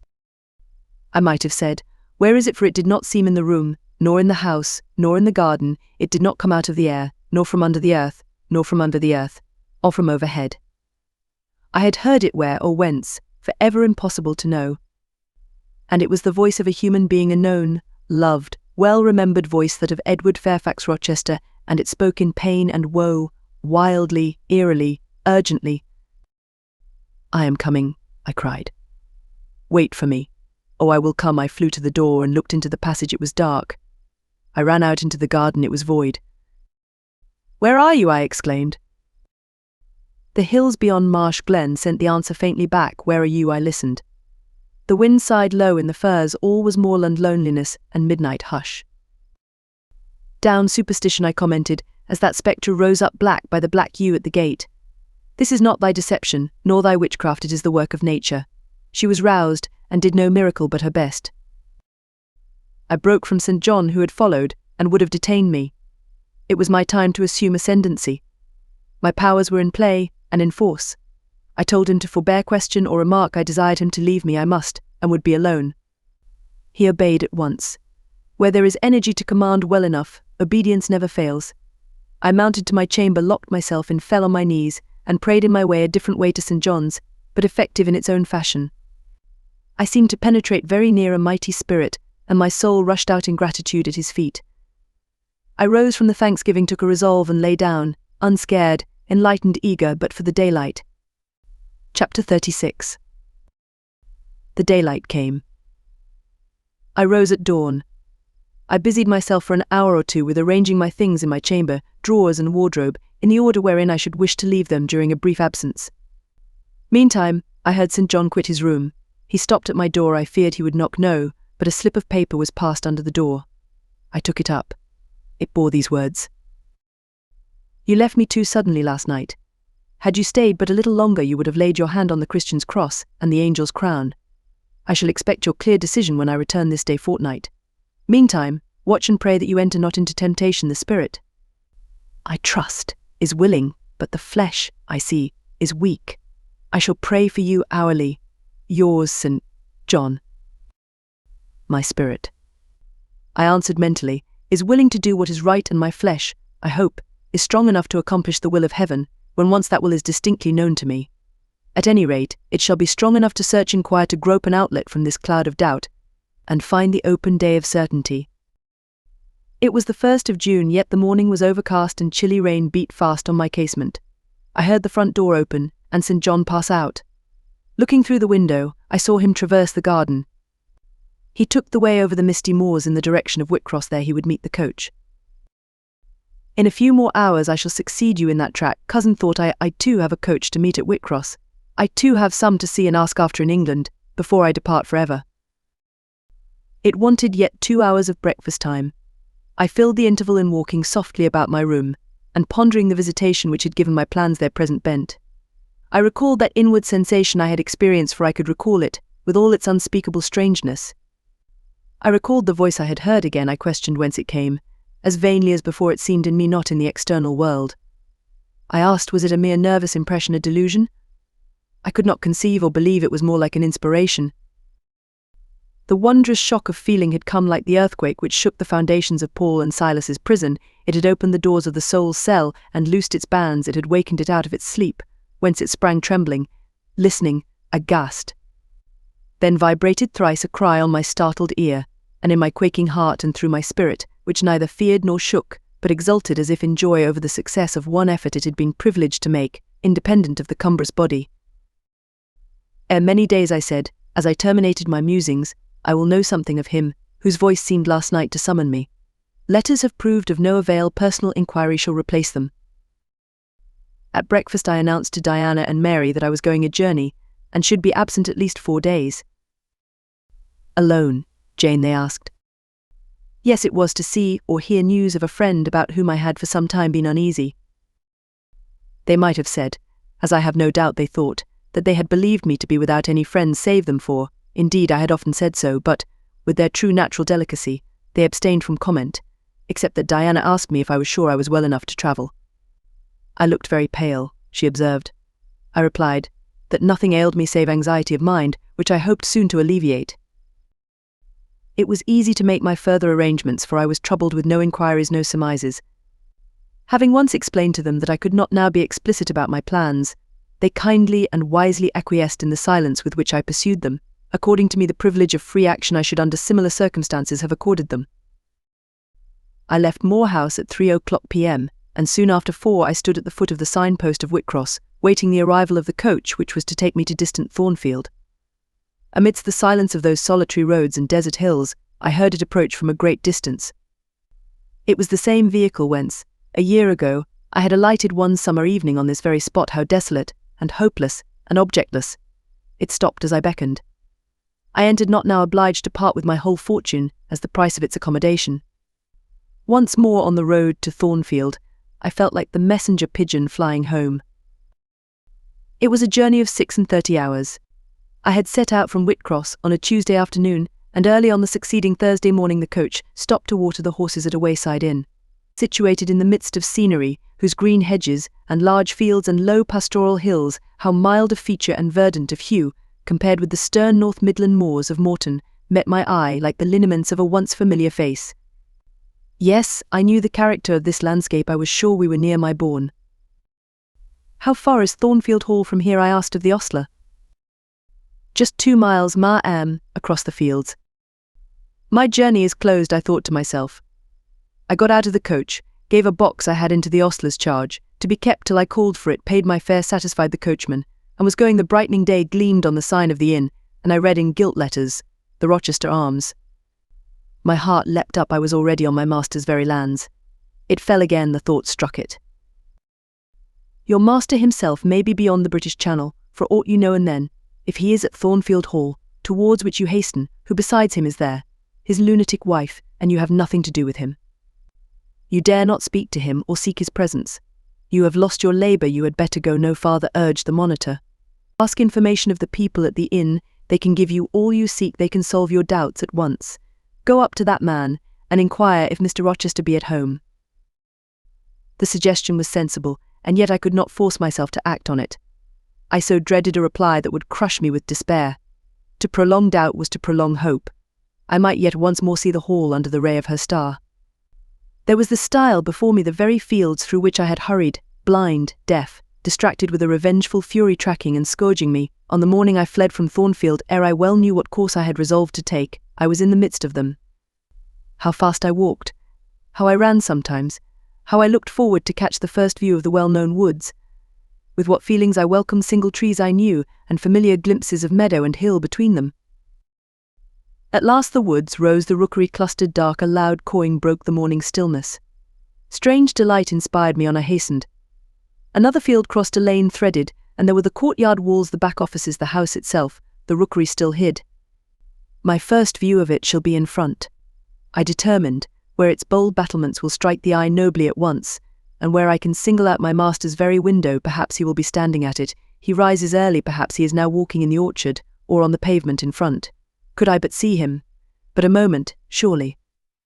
In that case I should not be so mad as to run to him. I cannot tell, I am not certain, and if I did, what then? God bless him. What then? Who would be hurt by my once more tasting the life his glance can give me? I rave. Perhaps at this moment he is watching the sun rise over the Pyrenees, or on the tideless sea of the south. I had coasted along the lower wall of the orchard, turned its angle. There was a gate just there, opening into the meadow, between 2 stone pillars crowned by stone balls. From behind one pillar I could peep round quietly at the full front of the mansion. I advanced my head with precaution, desirous to ascertain if any bedroom window blinds were yet drawn up. Battlements, windows, long front, all from this sheltered station were at my command. The crows sailing overhead perhaps watched me while I took this survey. I wonder what they thought. They must have considered I was very careful and timid at first, and that gradually I grew very bold and reckless.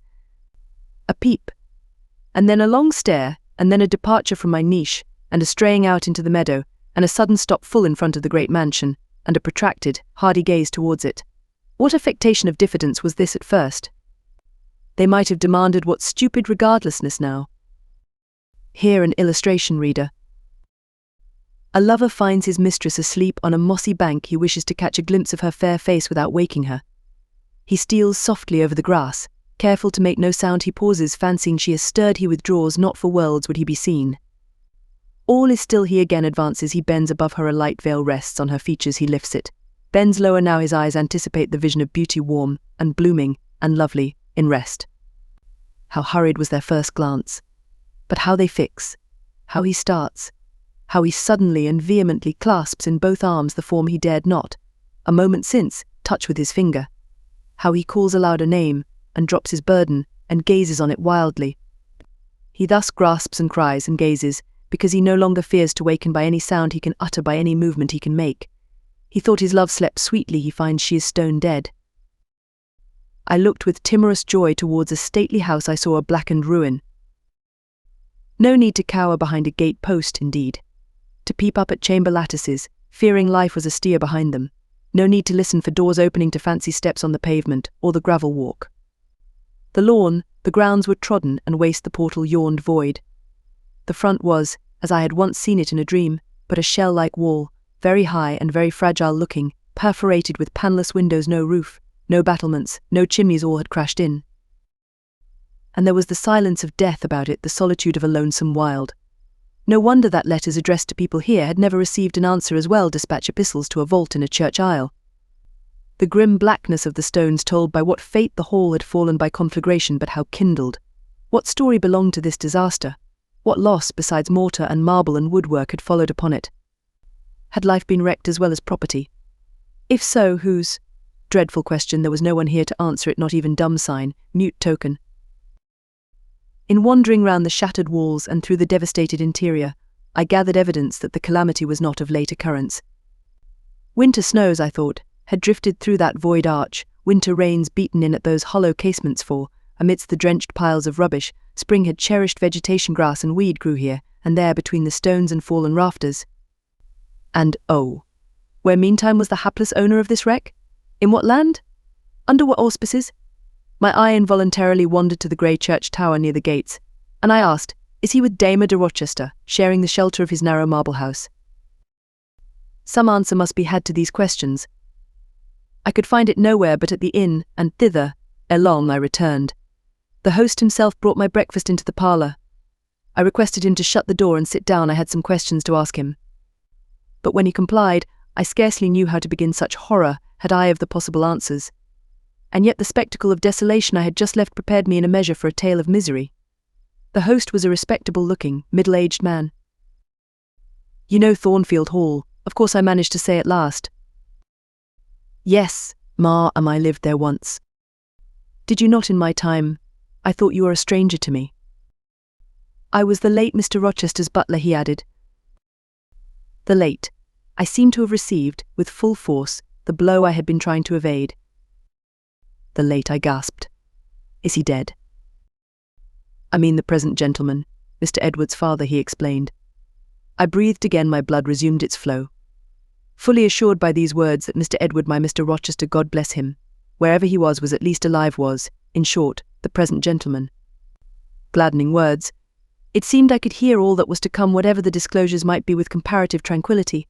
Since he was not in the grave, I could bear, I thought, to learn that he was at the antipodes. Is Mr. Rochester living at Thornfield Hall now? I asked, knowing, of course, what the answer would be, but yet desirous of deferring the direct question as to where he really was. No, oh no, no one is living there. I suppose you are a stranger in these parts, or you would have heard what happened last autumn. Thornfield Hall is quite a ruin. It was burnt down just about harvest time. A dreadful calamity. Such an immense quantity of valuable property destroyed. Hardly any of the furniture could be saved. The fire broke out at dead of night, and before the engines arrived from Millcote, the building was one mass of flame. It was a terrible spectacle. I witnessed it myself. At dead of night, I muttered. Yes, that was ever the hour of fatality at Thornfield. Was it known how it originated, I demanded. They guessed, ma'am, they guessed. Indeed, I should say it was ascertained beyond a doubt. You are not perhaps aware, he continued, edging his chair a little nearer the table, and speaking low, that there was a lady, a lunatic, kept in the house. I have heard something of it. She was kept in very close confinement. Ma'am, people even for some years was not absolutely certain of her existence. No one saw her, they only knew by rumour that such a person was at the Hall. And who or what she was it was difficult to conjecture. They said Mr. Edward had brought her from abroad, and some believed she had been his mistress. But a queer thing happened a year since, a very queer thing. I feared now to hear my own story. I endeavoured to recall him to the main fact. And this lady? This lady, ma'am, he answered, turned out to be Mr. Rochester's wife. The discovery was brought about in the strangest way. There was a young lady, a governess at the Hall, that Mr. Rochester fell in. But the fire, I suggested. I'm coming to that, ma'am, that Mr. Edward fell in love with. The servants say they never saw anybody so much in love as he was after her continually. They used to watch him, servants will, you know, ma'am, and he set store on her past everything for all. Nobody but him thought her so very handsome. She was a little small thing, they say, almost like a child. I never saw her myself, but I've heard Leah, the housemaid, tell of her. Leah liked her well enough. Mr. Rochester was about 40, and this governess not 20, and you see, when gentlemen of his age fall in love with girls, they are often like as if they were bewitched. Well, he would marry her. You shall tell me this part of the story another time, I said, but now I have a particular reason for wishing to hear all about the fire. Was it suspected that this lunatic Mrs. Rochester had any hand in it? You've hit it, ma'am. It's quite certain that it was her, and nobody but her, that set it going. She had a woman to take care of her called Mrs. Poole, an able woman in her line, and very trustworthy. But for one fault, a fault common to a deal of the nurses and matrons, she kept a private bottle of gin by her, and now and then took a drop overmuch. It is excusable, for she had a hard life of it, but still it was dangerous, for when Mrs. Poole was fast asleep after the gin and water, the mad lady, who was as cunning as a witch, would take the keys out of her pocket, let herself out of her chamber, and go roaming about the house, doing any wild mischief that came into her head. They say she had nearly burnt her husband in his bed once, but I don't know about that. However, on this night she set fire first to the hangings of the room next her own, and then she got down to a lower story, and made her way to the chamber that had been the governess's. She was like, as if she knew somehow how matters had gone on, and had a spite at her, and she kindled the bed there, but there was nobody sleeping in it, fortunately. The governess had run away 2 months before, and for all Mr. Rochester sought her, as if she had been the most precious thing he had in the world, he never could hear a word of her, and he grew savage, quite savage, on his disappointment. He never was a wild man. But he got dangerous after he lost her. He would be alone, too. He sent Mrs. Fairfax, the housekeeper, away to her friends at a distance, but he did it handsomely, for he settled an annuity on her for life, and she deserved it. She was a very good woman. Miss Adele, a ward he had, was put to school. He broke off acquaintance with all the gentry, and shut himself up like a hermit at the Hall. What? Did he not leave England? Leave England? Bless you, no. He would not cross the door-stones of the house, except at night, when he walked just like a ghost about the grounds, and in the orchard, as if he had lost his senses, which it is my opinion he had for a more spirited, bolder, keener gentleman than he was before that midge of a governess crossed him. You never saw ma'am. He was not a man given to wine or cards or racing, as some are, and he was not so very handsome, but he had a courage and a will of his own, if ever man had. I knew him from a boy, you see. And for my part, I have often wished that Miss Eyre had been sunk in the sea before she came to Thornfield Hall. Then Mr. Rochester was at home when the fire broke out. Yes, indeed was he, and he went up to the attics when all was burning above and below, and got the servants out of their beds, and helped them down himself, and went back to get his mad wife out of her cell. And then they called out to him that she was on the roof, where she was standing, waving her arms above the battlements, and shouting out till they could hear her a mile off. I saw her, and heard her with my own eyes. She was a big woman, and had long black hair. We could see it streaming against the flames as she stood. I witnessed, and several more witnessed, Mr. Rochester ascend through the skylight onto the roof. We heard him call Bertha. We saw him approach her, and then, "Ma'am," she yelled, and gave a spring, and the next minute she lay smashed on the pavement. The next minute she lay smashed on the pavement. Dead. Dead. Dead as the stones on which her brains and blood were scattered. Good God. You may well say so, ma'am, it was frightful. He shuddered. And afterwards I urged. Well, ma'am, afterwards the house was burnt to the ground. There are only some bits of walls standing now. Were any other lives lost? No, perhaps it would have been better if there had. What do you mean? Poor Mr. Edward, he ejaculated. I little thought ever to have seen it. Some say it was a just judgment on him for keeping his first marriage secret, and wanting to take another wife while he had one living, but I pity him, for my part. You said he was alive, I exclaimed. Yes, he is alive, but many think he had better be dead. Why? How my blood was again running cold. Where is he, I demanded. Is he in England? He's in England, he can't get out of England. I fancy he's a fixture now. What agony was this? And the man seemed resolved to protract it. He is stone blind, he said at last. Yes, he is stone blind, is Mr. Edward. I had dreaded worse. I had dreaded he was mad. I summoned strength to ask what had caused this calamity. It was all his own courage, and a body may say, his kindness, in a way, ma'am, he wouldn't leave the house till everyone else was out before him. As he came down the great staircase at last, after Mrs. Rochester had flung herself from the battlements, there was a great crash, all fell. He was taken out from under the ruins alive, but sadly hurt. A beam had fallen in such a way as to protect him partly, but one eye was knocked out, and one hand so crushed that Mr. Carter, the surgeon, had to amputate it directly. The other eye inflamed. He lost the sight of that also. He is now helpless, indeed blind and a cripple. Where is he? Where does he now live? At Ferndean, a manor house on a farm he has, about 30 miles off, quite a desolate spot. Who is with him? Old John and his wife, he would have none else. He is quite broken down, they say. Have you any sort of conveyance?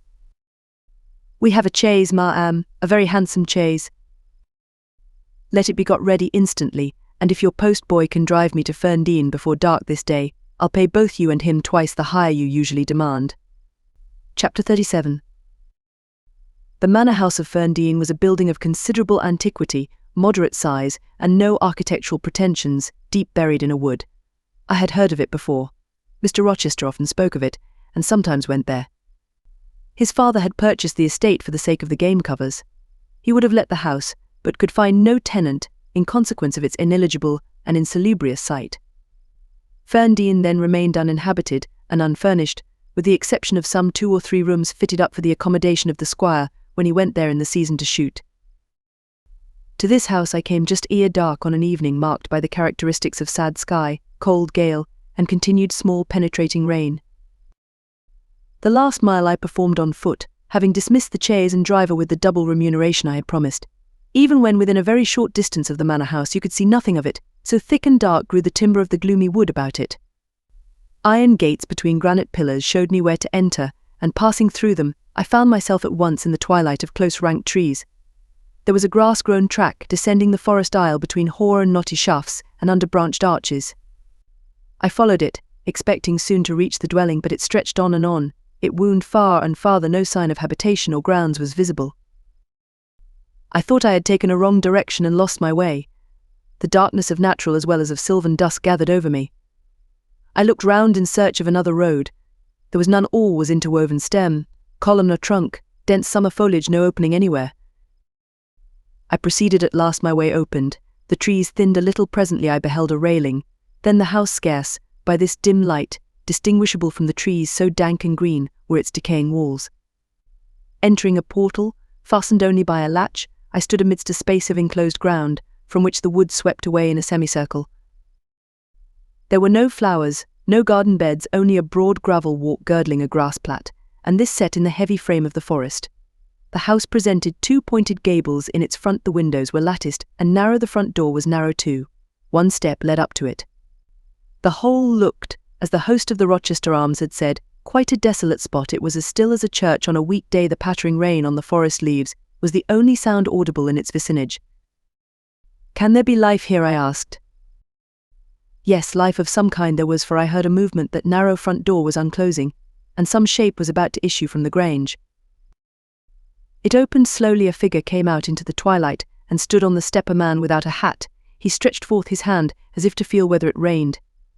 Dusk as it was, I had recognized him. It was my master, Edward Fairfax Rochester, and no other. I stayed my step, almost my breath, and stood to watch him, to examine him, myself unseen and, alas, to him invisible. It was a sudden meeting, and one in which rapture was kept well in check by pain. I had no difficulty in restraining my voice from exclamation, my step from hasty advance.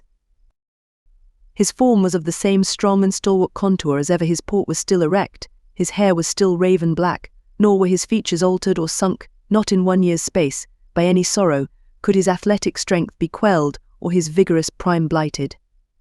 But in his countenance I saw a change that looked desperate and brooding, that reminded me of some wronged and fettered wild beast or bird, dangerous to approach in his sullen woe. The caged eagle, whose gold-ringed eyes cruelty has extinguished, might look as looked that sightless Samson.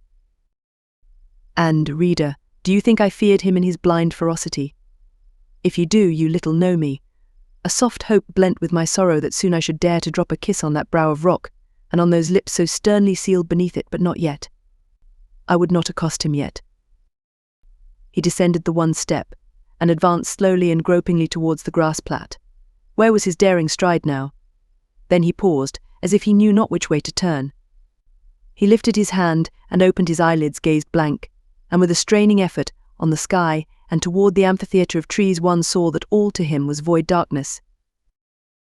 He stretched his right hand, the left arm, the mutilated one, he kept hidden in his bosom. He seemed to wish by touch to gain an idea of what lay around him. He met but vacancy still, for the trees were some yards off where he stood. He relinquished the endeavour, folded his arms, and stood quiet and mute in the rain, now falling fast on his uncovered head. At this moment John approached him from some quarter. "Will you take my arm, sir?" he said. "There is a heavy shower coming on. Had you not better go in?"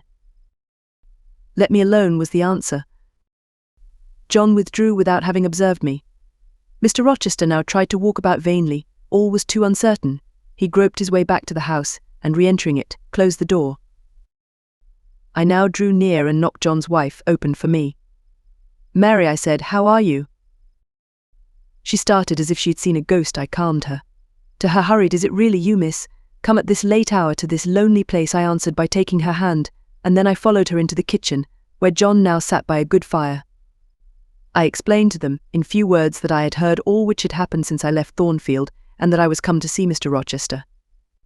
I asked John to go down to the turnpike house, where I had dismissed the chaise, and bring my trunk, which I had left there, and then, while I removed my bonnet and shawl, I questioned Mary as to whether I could be accommodated at the manor house for the night.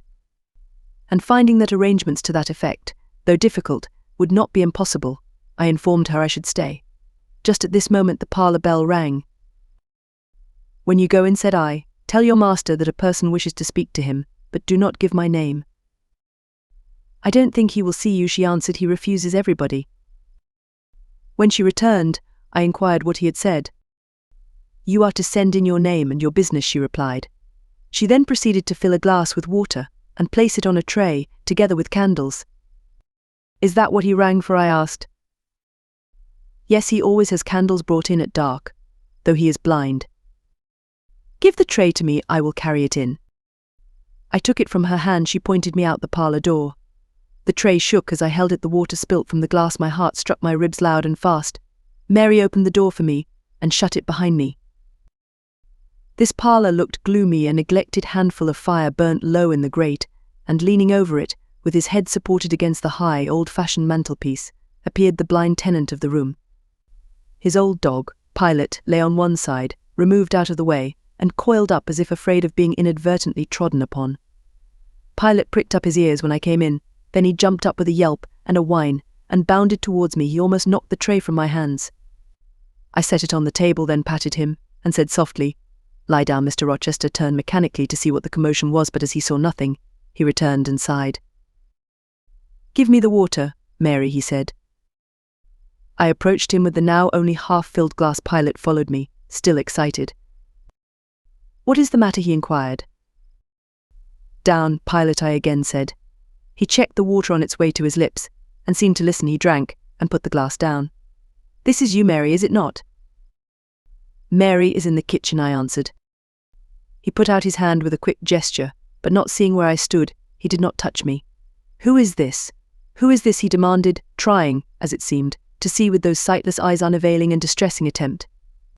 "Answer me, speak again," he ordered, imperiously and aloud.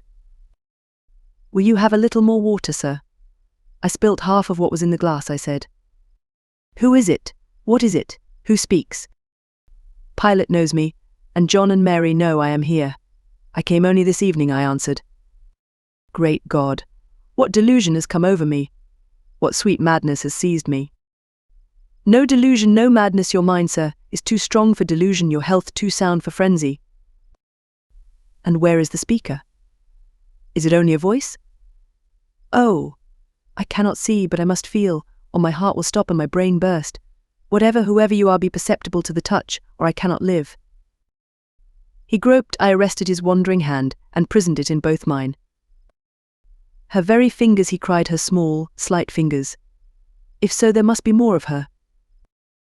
The muscular hand broke from my custody, my arm was seized, my shoulder, neck, waist I was entwined and gathered to him. "Is it Jane? What is it? This is her shape, this is her size." "And this her voice," I added. "She is all here, her heart too. God bless you, sir. I am glad to be so near you again." "Jane Eyre." Jane Eyre was all he said. "My dear master," I answered, "I am Jane Eyre. I have found you out. I am come back to you. In truth, in the flesh. My living Jane. You touch me, sir, you hold me, and fast enough. I am not cold like a corpse, nor vacant like air, am I? My living darling. These are certainly her limbs, and these her features, but I cannot be so blessed, after all my misery. It is a dream, such dreams as I have had at night, when I have clasped her once more to my heart, as I do now, and kissed her, as thus, and felt that she loved me, and trusted that she would not leave me. Which I never will, sir, from this day. Never will, says the vision. But I always woke and found it an empty mockery, and I was desolate and abandoned my life dark, lonely, hopeless, my soul athirst and forbidden to drink, my heart famished and never to be fed. Gentle, soft dream, nestling in my arms now, you will fly too. As your sisters have all fled before you, but kiss me before you go, embrace me, Jane. There, sir, and there. I pressed my lips to his once brilliant and now rayless eyes. I swept his hair from his brow and kissed that too. He suddenly seemed to arouse himself. The conviction of the reality of all this seized him. "It is you, is it, Jane? You are come back to me then?" "I am." "And you do not lie dead in some ditch under some stream? And you are not a pining outcast among strangers?" "No, sir. I am an independent woman now." "Independent? What do you mean, Jane?" "My uncle in Madeira is dead, and he left me £5,000. "Ah, this is practical, this is real," he cried. "I should never dream that. Besides, there is that peculiar voice of hers, so animating and piquant, as well as soft. It cheers my withered heart, it puts life into it." "What, Janet? Are you an independent woman? A rich woman?" "Quite rich, sir. If you won't let me live with you, I can build a house of my own close up to your door, and you may come and sit in my parlour when you want company of an evening. But as you are rich, Jane, you have now, no doubt, friends who will look after you, and not suffer you to devote yourself to a blind lamenter like me." "I told you I am independent, sir. As well as rich, I am my own mistress." "And you will stay with me?" "Certainly, unless you object. I will be your neighbour, your nurse, your housekeeper. I find you lonely, I will be your companion, to read to you, to walk with you, to sit with you, to wait on you, to be eyes and hands to you. Cease to look so melancholy, my dear master. You shall not be left desolate, so long as I live." He replied not. He seemed serious, abstracted. He sighed. He half opened his lips as if to speak. He closed them again. I felt a little embarrassed. Perhaps I had too rashly overleapt conventionalities, and he, like St. John, saw impropriety in my inconsiderateness. I had indeed made my proposal from the idea that he wished and would ask me to be his wife, an expectation, not the less certain because unexpressed, had buoyed me up, that he would claim me at once as his own. But no hint to that effect escaping him, and his countenance becoming more overcast, I suddenly remembered that I might have been all wrong, and was perhaps playing the fool unwittingly, and I began gently to withdraw myself from his arms, but he eagerly snatched me closer. "No, no, Jane, you must not go. No, I have touched you, heard you, felt the comfort of your presence, the sweetness of your consolation. I cannot give up these joys. I have little left in myself, I must have you. The world may laugh, may call me absurd, selfish, but it does not signify. My very soul demands you, it will be satisfied, or it will take deadly vengeance on its frame. Well, sir, I will stay with you, I have said so. Yes, but you understand one thing by staying with me and I understand another. You, perhaps, could make up your mind to be about my hand and chair, to wait on me as a kind little nurse for you, have an affectionate heart and a generous spirit, which prompt you to make sacrifices for those you pity, and that ought to suffice for me, no doubt. I suppose I should now entertain none but fatherly feelings for you, do you think so? Come, tell me. I will think what you like, so I am content to be only your nurse, if you think it better. But you cannot always be my nurse. Janet, you are young, you must marry one day. I don't care about being married. You should care, Janet. If I were what I once was, I would try to make you care, but a sightless block. He relapsed again into gloom. I, on the contrary, became more cheerful, and took fresh courage. These last words gave me an insight as to where the difficulty lay, and as it was no difficulty with me, I felt quite relieved from my previous embarrassment. I resumed a livelier vein of conversation. It is time someone undertook to rehumanize you, said I, parting his thick and long uncut locks, for I see you are being metamorphosed into a lion, or something of that sort. You have a full air of Nebuchadnezzar in the fields about you. That is certain. Your hair reminds me of eagle's feathers. Whether your nails are grown like bird's claws or not, I have not yet noticed. On this arm I have neither hand nor nails, he said, drawing the mutilated limb from his breast and showing it to me. It is a mere stump, a ghastly sight. Don't you think so, Jane? It is a pity to see it, and a pity to see your eyes and the scar of fire on your forehead, and the worst of it is, one is in danger of loving you too well for all this, and making too much of you. I thought you would be revolted, Jane, when you saw my arm and my cicatrized visage. Did you? Don't tell me so, lest I should say something disparaging to your judgment. Now, let me leave you an instant to make a better fire and have the hearth swept up. Can you tell when there is a good fire? Yes, with the right eye I see a glow, a ruddy haze. And you see the candles. Very dimly each is a luminous cloud. Can you see me? No, my fairy, but I am only too thankful to hear and feel you. When do you take supper? I never take supper. But you shall have some tonight. I am hungry, so are you, I dare say, only you forget. Summoning Mary, I soon had the room in more cheerful order. I prepared him, likewise, a comfortable repast. My spirits were excited, and with pleasure and ease I talked to him during supper, and for a long time after. There was no harassing restraint, no repressing of glee and vivacity with him, for with him I was at perfect ease, because I knew I suited him. All I said or did seemed either to console or revive him. Delightful consciousness. It brought to life and light my whole nature. In his presence I thoroughly lived, and he lived in mine. Blind as he was, smiles played over his face, joy dawned on his forehead, his lineaments softened and warmed. After supper he began to ask me many questions, of where I had been, what I had been doing, how I had found him out, but I gave him only very partial replies. It was too late to enter into particulars that night. Besides, I wished to touch no deep thrilling chord, to open no fresh well of emotion in his heart. My sole present aim was to cheer him. Cheered, as I have said, he was, and yet but by fits. If a moment's silence broke the conversation he would turn restless, touch me, then say, Jane. You are altogether a human being, Jane. You are certain of that? You are altogether a human being, Jane. You are certain of that? I conscientiously believe so, Mr. Rochester. Yet how, on this dark and doleful evening, could you so suddenly rise on my lone hearth? I stretched my hand to take a glass of water from a hireling, and it was given me by you. I asked a question, expecting John's wife to answer me, and your voice spoke at my ear. Because I had come in Mary's stead, with the tray.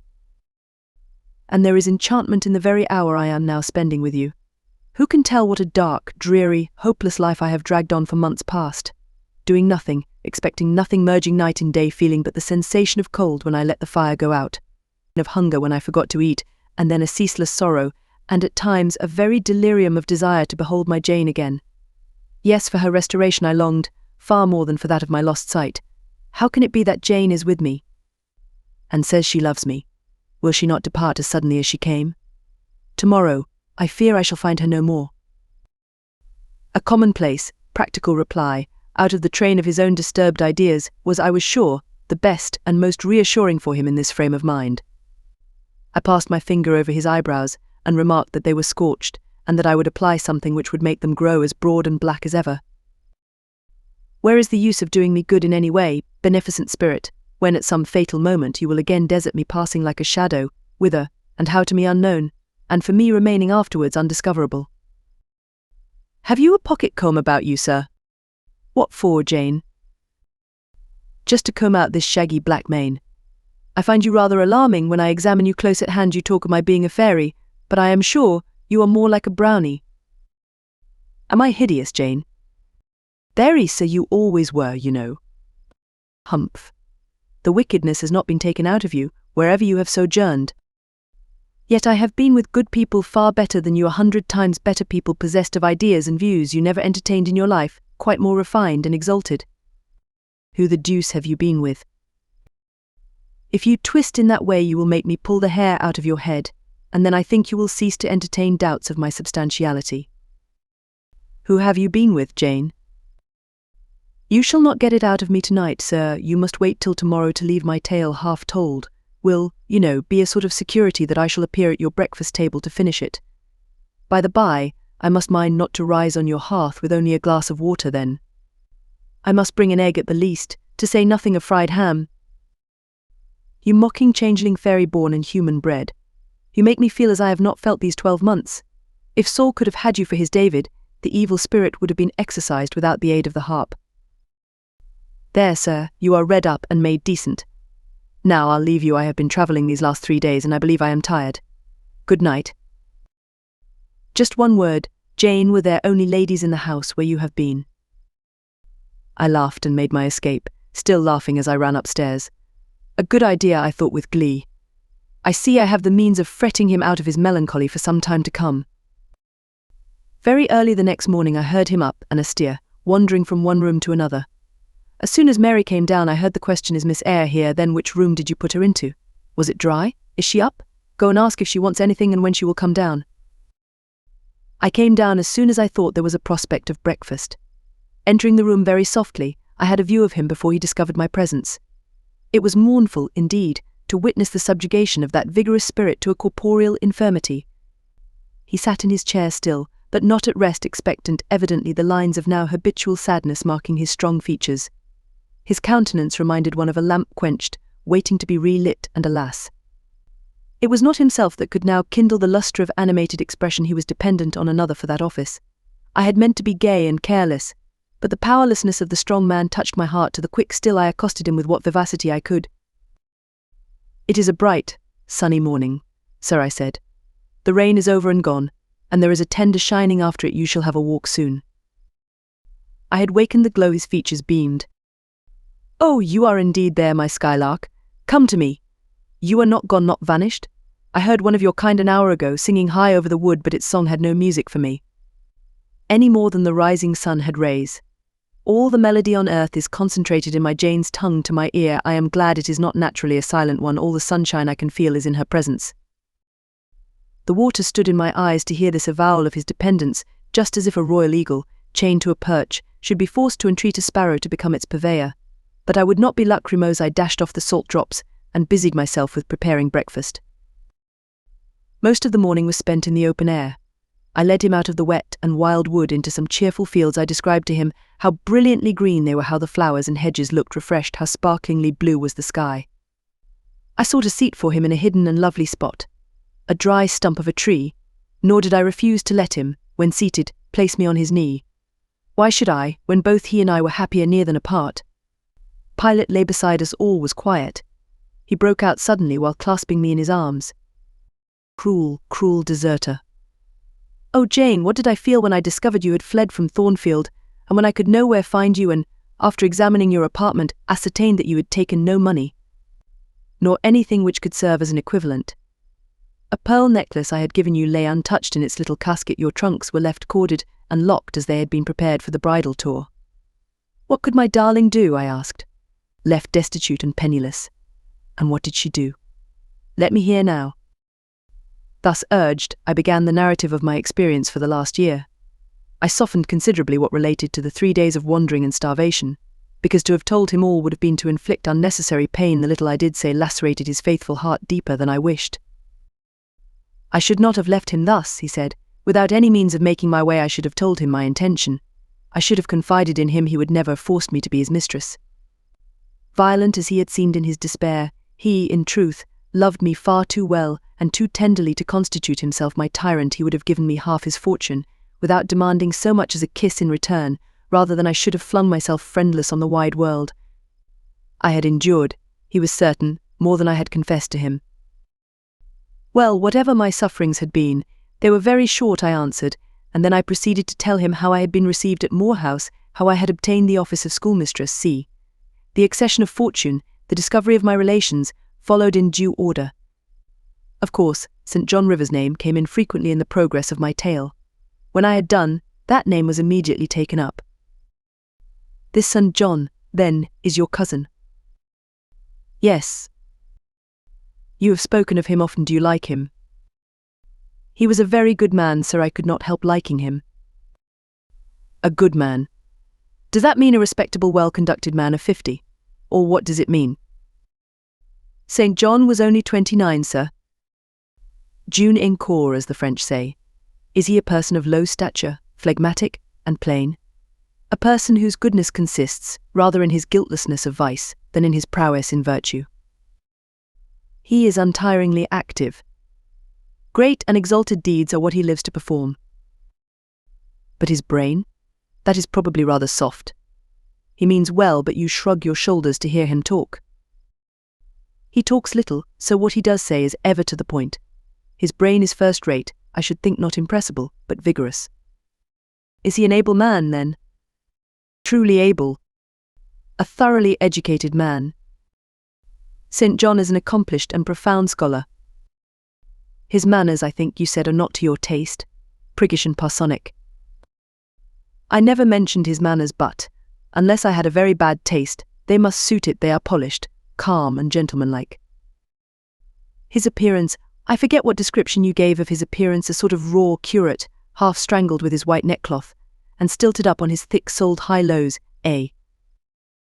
St. John dresses well. He is a handsome man, tall, fair, with blue eyes, and a Grecian profile. Aside, damn him to me, did you like him, Jane? Yes, Mr. Rochester, I liked him, but you asked me that before. I perceived, of course, the drift of my interlocutor. Jealousy had got hold of him. She stung him, but the sting was salutary. It gave him respite from the gnawing fang of melancholy. I would not, therefore, immediately charm the snake. Perhaps you would rather not sit any longer on my knee, Miss Eyre, was the next, somewhat unexpected observation. Why not, Mr. Rochester? The picture you have just drawn is suggestive of a rather too overwhelming contrast. Your words have delineated very prettily a graceful Apollo. He is present to your imagination, tall, fair, blue-eyed, and with a Grecian profile. Your eyes dwell on a Vulcan, a real blacksmith, brown, broad-shouldered and blind and lame into the bargain. I never thought of it before, but you certainly are rather like Vulcan, sir. Well, you can leave me, ma'am, but before you go, and he retained me by a firmer grasp than ever, you will be pleased just to answer me a question or two. He paused. What questions, Mr. Rochester? Then followed this cross-examination. St. John made you schoolmistress of Morton before he knew you were his cousin? Yes. You would often see him? He would visit the school sometimes. Daily. He would approve of your plans, Jane. I know they would be clever, for you are a talented creature. He approved of them, yes. He would discover many things in you he could not have expected to find. Some of your accomplishments are not ordinary. I don't know about that. You had a little cottage near the school. You say, did he ever come there to see you? Now and then. Of an evening. Once or twice. A pause. How long did you reside with him and his sisters after the cousinship was discovered? 5 months. Did Rivers spend much time with the ladies of his family? Yes, the back parlour was both his study and ours. He sat near the window, and we by the table. Did he study much? A good deal. What? Hindustani. And what did you do meantime? I learnt German, at first. Did he teach you? He did not understand German. Did he teach you nothing? A little Hindustani. Rivers taught you Hindustani? Yes, sir. And his sisters also? No. Only you. Nation? Only me. Did you ask to learn? No. He wished to teach you? Yes. A second pause. Why did he wish it? Of what use could Hindustani be to you? He intended me to go with him to India. Ah, here I reach the root of the matter. He wanted you to marry him. He asked me to marry him. That is a fiction, an impudent invention to vex me. I beg your pardon, it is the literal truth. He asked me more than once, and was as stiff about urging his point as ever you could be. Miss Eyre, I repeat it, you can leave me. How often am I to say the same thing? Why do you remain pertinaciously perched on my knee, when I have given you notice to quit? Because I am comfortable there. No, Jane, you are not comfortable there, because your heart is not with me, it is with this cousin, this St. John. Oh, till this moment I thought my little Jane was all mine. I had a belief she loved me even when she left me. That was an atom of sweet and much bitter. Long as we have been parted, hot tears as I have wept over our separation, I never thought that while I was mourning her she was loving another. But it is useless grieving. Jane, leave me go and marry Rivers. Shake me off. Then, sir, push me away, for I'll not leave you of my own accord. Jane, I ever like your tone of voice, it still renews hope, it sounds so truthful. When I hear it, it carries me back a year. I forget that you have formed a new tie, but I am not a fool. Go. Where must I go, sir? Your own way with the husband you have chosen? Who is that? You know this St. John Rivers. He is not my husband, nor ever will be. He does not love me, I do not love him. He loves as he can love, and that is not as you love a beautiful young lady called Rosamond. He wanted to marry me only because he thought I should make a suitable missionary's wife, which she would not have done. He is good and great, but severe and, for me, cold as an iceberg. He is not like you, sir. I am not happy at his side, nor near him, nor with him. He has no indulgence for me, no fondness. He sees nothing attractive in me. Not even youth, only a few useful mental points. Then I must leave you, sir, to go to him. I shuddered involuntarily, and clung instinctively closer to my blind but beloved master. He smiled. What, Jane? Is this true? Is such really the state of matters between you and Rivers? Absolutely, sir. Oh, you need not be jealous. I wanted to tease you a little to make you less sad. I thought anger would be better than grief. But if you wish me to love you, could you but see how much I do love you, you would be proud and content. All my heart is yours, sir, it belongs to you. And with you it would remain, were fate to exile the rest of me from your presence forever. Again, as he kissed me, painful thoughts darkened his aspect. My seared vision, my crippled strength, he murmured regretfully. I caressed, in order to soothe him. I knew of what he was thinking, and wanted to speak for him, but dared not. As he turned aside his face a minute, I saw a tear slide from under the sealed eyelid, and trickle down the manly cheek. My heart swelled. I am no better than the old lightning-struck chestnut tree in Thornfield Orchard, he remarked ere long. And what right would that ruin have to bid a budding woodbine cover its decay with freshness? You are no ruin, so no lightning-struck tree. You are green and vigorous. Plants will grow about your roots, whether you ask them or not, because they take delight in your bountiful shadow, and as they grow they will lean towards you and wind round you, because your strength offers them so safe a prop. Again he smiled. I gave him comfort. You speak of friends, Jane, he asked. Yes, of friends, I answered rather hesitatingly, for I knew I meant more than friends, but could not tell what other word to employ. He helped me. Ah, Jane. But I want a wife. Do you, sir? Yes, is it news to you? Of course you said nothing about it before. Is it unwelcome news? That depends on circumstances, sir, on your choice. Which you shall make for me, Jane. I will abide by your decision. Choose then, sir, her who loves you best. I will at least choose her I love best. Jane, will you marry me? Yes, sir. A poor blind man, whom you will have to lead about by the hand. Yes, sir. A crippled man, 20 years older than you, whom you will have to wait on. Yes, sir. Truly, Jane. Most truly, sir. Oh, my darling, God bless you and reward you. Mr. Rochester, if ever I did a good deed in my life, if ever I thought a good thought, if ever I prayed a sincere and blameless prayer, if ever I wished a righteous wish, I am rewarded now. To be your wife is, for me, to be as happy as I can be on earth. Because you delight in sacrifice. Sacrifice. What do I sacrifice? Famine for food, expectation for content. To be privileged to put my arms round what I value, to press my lips to what I love, to repose on what I trust, is that to make a sacrifice? If so, then certainly I delight in sacrifice. And to bear with my infirmities, Jane, to overlook my deficiencies. Which are none, sir, to me. I love you better now, when I can really be useful to you, than I did in your state of proud independence, when you disdained every part but that of the giver and protector. Hitherto I have hated to be helped, to be led henceforth. I feel I shall hate it no more. I did not like to put my hand into a hireling's, but it is pleasant to feel it circled by Jane's little fingers. I preferred utter loneliness to the constant attendance of servants. But Jane's soft ministry will be a perpetual joy. Jane suits me, do I suit her? To the finest fibre of my nature, sir. The case being so, we have nothing in the world to wait for, we must be married instantly. He looked and spoke with eagerness, his old impetuosity was rising.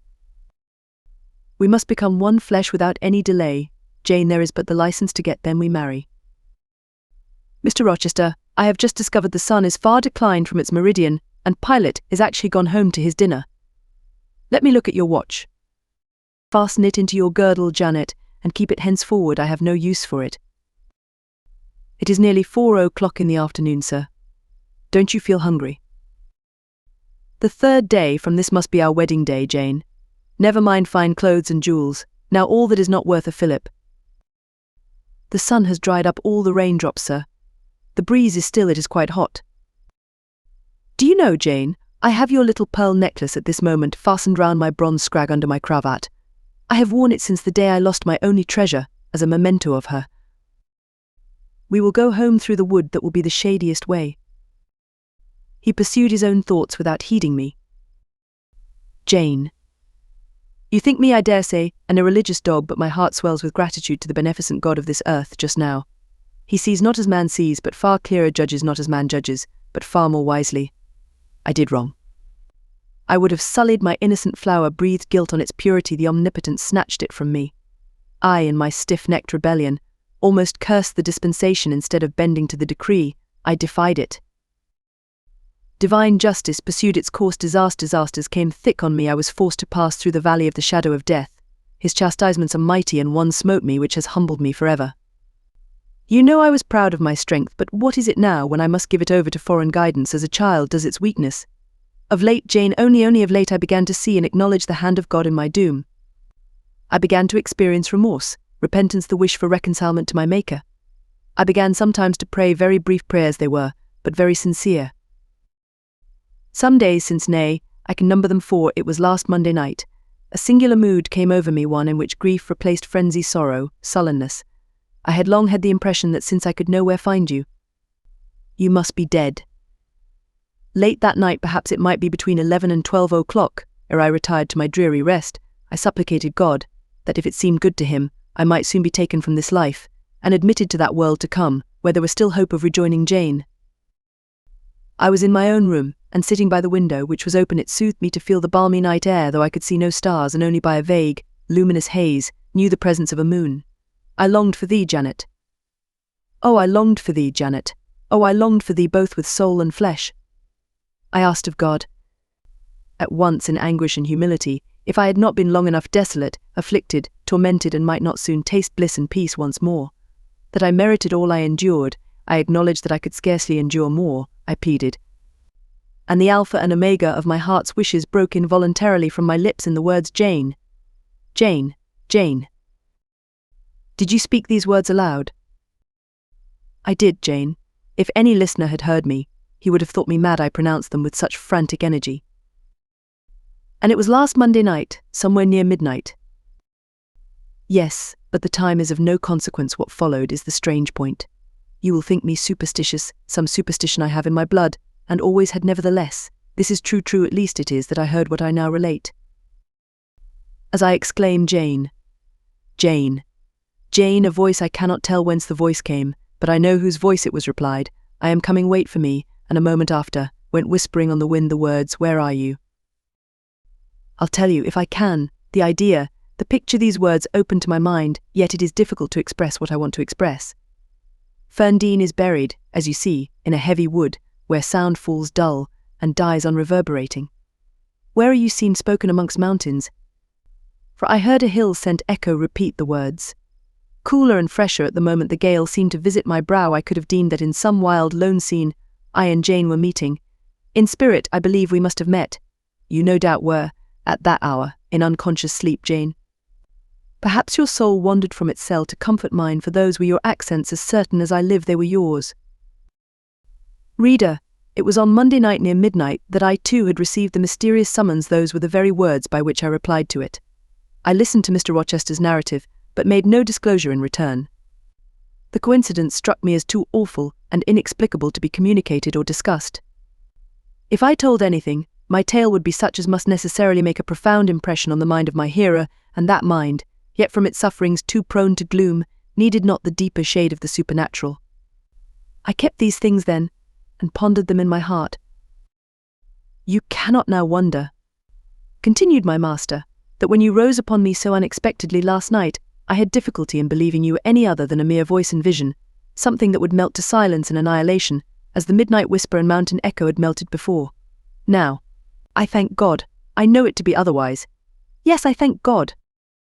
He put me off his knee, rose, and reverently lifting his hat from his brow, and bending his sightless eyes to the earth, he stood in mute devotion. Only the last words of the worship were audible. I thank my Maker, that, in the midst of judgment, he has remembered mercy. I humbly entreat my Redeemer to give me strength to lead henceforth a purer life than I have done hitherto. Then he stretched his hand out to be led. I took that dear hand, held it a moment to my lips, then let it pass round my shoulder. Being so much lower of stature than he, I served both for his prop and guide. We entered the wood, and wended homeward. Chapter 38, Conclusion. Reader, I married him. A quiet wedding we had, he and I, the parson and clerk, were alone present. When we got back from church, I went into the kitchen of the manor house, where Mary was cooking the dinner and John cleaning the knives, and I said, Mary, I have been married to Mr. Rochester this morning. The housekeeper and her husband were both of that decent phlegmatic order of people, to whom one may at any time safely communicate a remarkable piece of news without incurring the danger of having one's ears pierced by some shrill ejaculation, and subsequently stunned by a torrent of wordy wonderment. Mary did look up, and she did stare at me. The ladle with which she was basting a pair of chickens roasting at the fire did for some 3 minutes hang suspended in air. And for the same space of time John's knives also had rest from the polishing process, but Mary, bending again over the roast, said only, Have you, miss? Well, for sure. A short time after she pursued, I seed you go out with the master, but I didn't know you were gone to church to be wed, and she basted away. John, when I turned to him, was grinning from ear to ear. I told Mary how it would be. He said I knew what Mr. Edward. John was an old servant, and had known his master when he was the cadet of the house, therefore he often gave him his Christian name. I knew what Mr. Edward would do, and I was certain he would not wait long neither, and he's done right, for aught I know. I wish you joy, miss. And he politely pulled his forelock. Thank you, John. Mr. Rochester told me to give you and Mary this. I put into his hand a £5 note. Without waiting to hear more, I left the kitchen.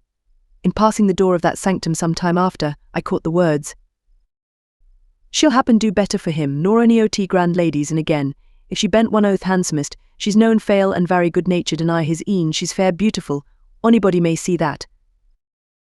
I wrote to Morehouse and to Cambridge immediately, to say what I had done, fully explaining also why I had thus acted. Diana and Mary approved the step unreservedly. Diana announced that she would just give me time to get over the honeymoon, and then she would come and see me. She had better not wait till then, Jane said Mr. Rochester. When I read her letter to him, if she does, she will be too late, for our honeymoon will shine our life long, its beams will only fade over your grave or mine. How St. John received the news, I don't know. He never answered the letter in which I communicated it, yet 6 months after he wrote to me, without, however, mentioning Mr. Rochester's name or alluding to my marriage. His letter was then calm, and though very serious, kind. He has maintained a regular, though not frequent, correspondence ever since. He hopes I am happy, and trusts I am not of those who live without God in the world, and only mind earthly things. You have not quite forgotten little Adele, have you, reader?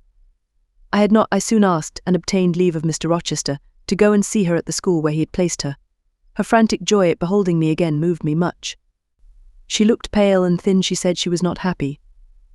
I found the rules of the establishment were too strict, its course of study too severe for a child of her age. I took her home with me.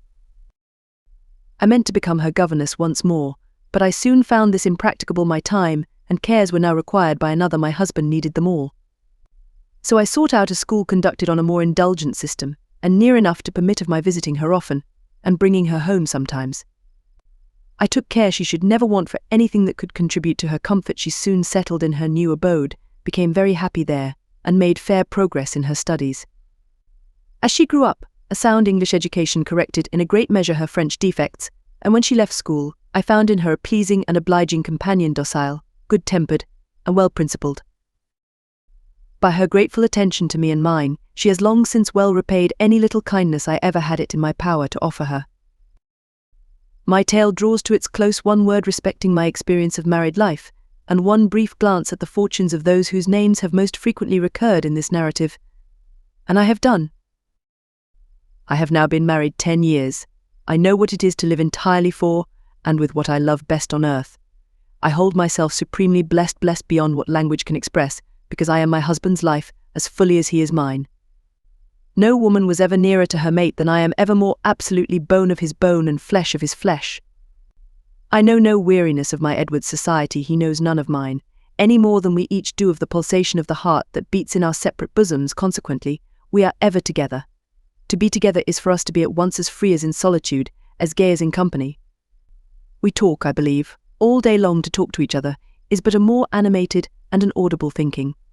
All my confidence is bestowed on him, all his confidence is devoted to me. We are precisely suited in character. Perfect concord is the result. Mr. Rochester continued blind the first 2 years of our union. Perhaps it was that circumstance that drew us so very near, that knit us so very close, for I was then his vision, as I am still his right hand. Literally, I was what he often called me, the apple of his eye. He saw nature, he saw books through me, and never did I weary of gazing for his behalf, and of putting into words the effect of field, tree, town, river, cloud, sunbeam of the landscape before us, and of the weather round us, and impressing by sound on his ear what light could no longer stamp on his eye. Never did I weary of reading to him, never did I weary of conducting him where he wished to go, of doing for him what he wished to be done. And there was a pleasure in my services, most full, most exquisite, even though sad, because he claimed these services without painful shame or damping humiliation.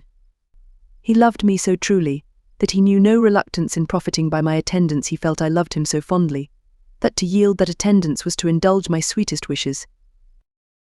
One morning at the end of the 2 years, as I was writing a letter to his dictation, he came and bent over me, and said, "Jane, have you a glittering ornament round your neck?"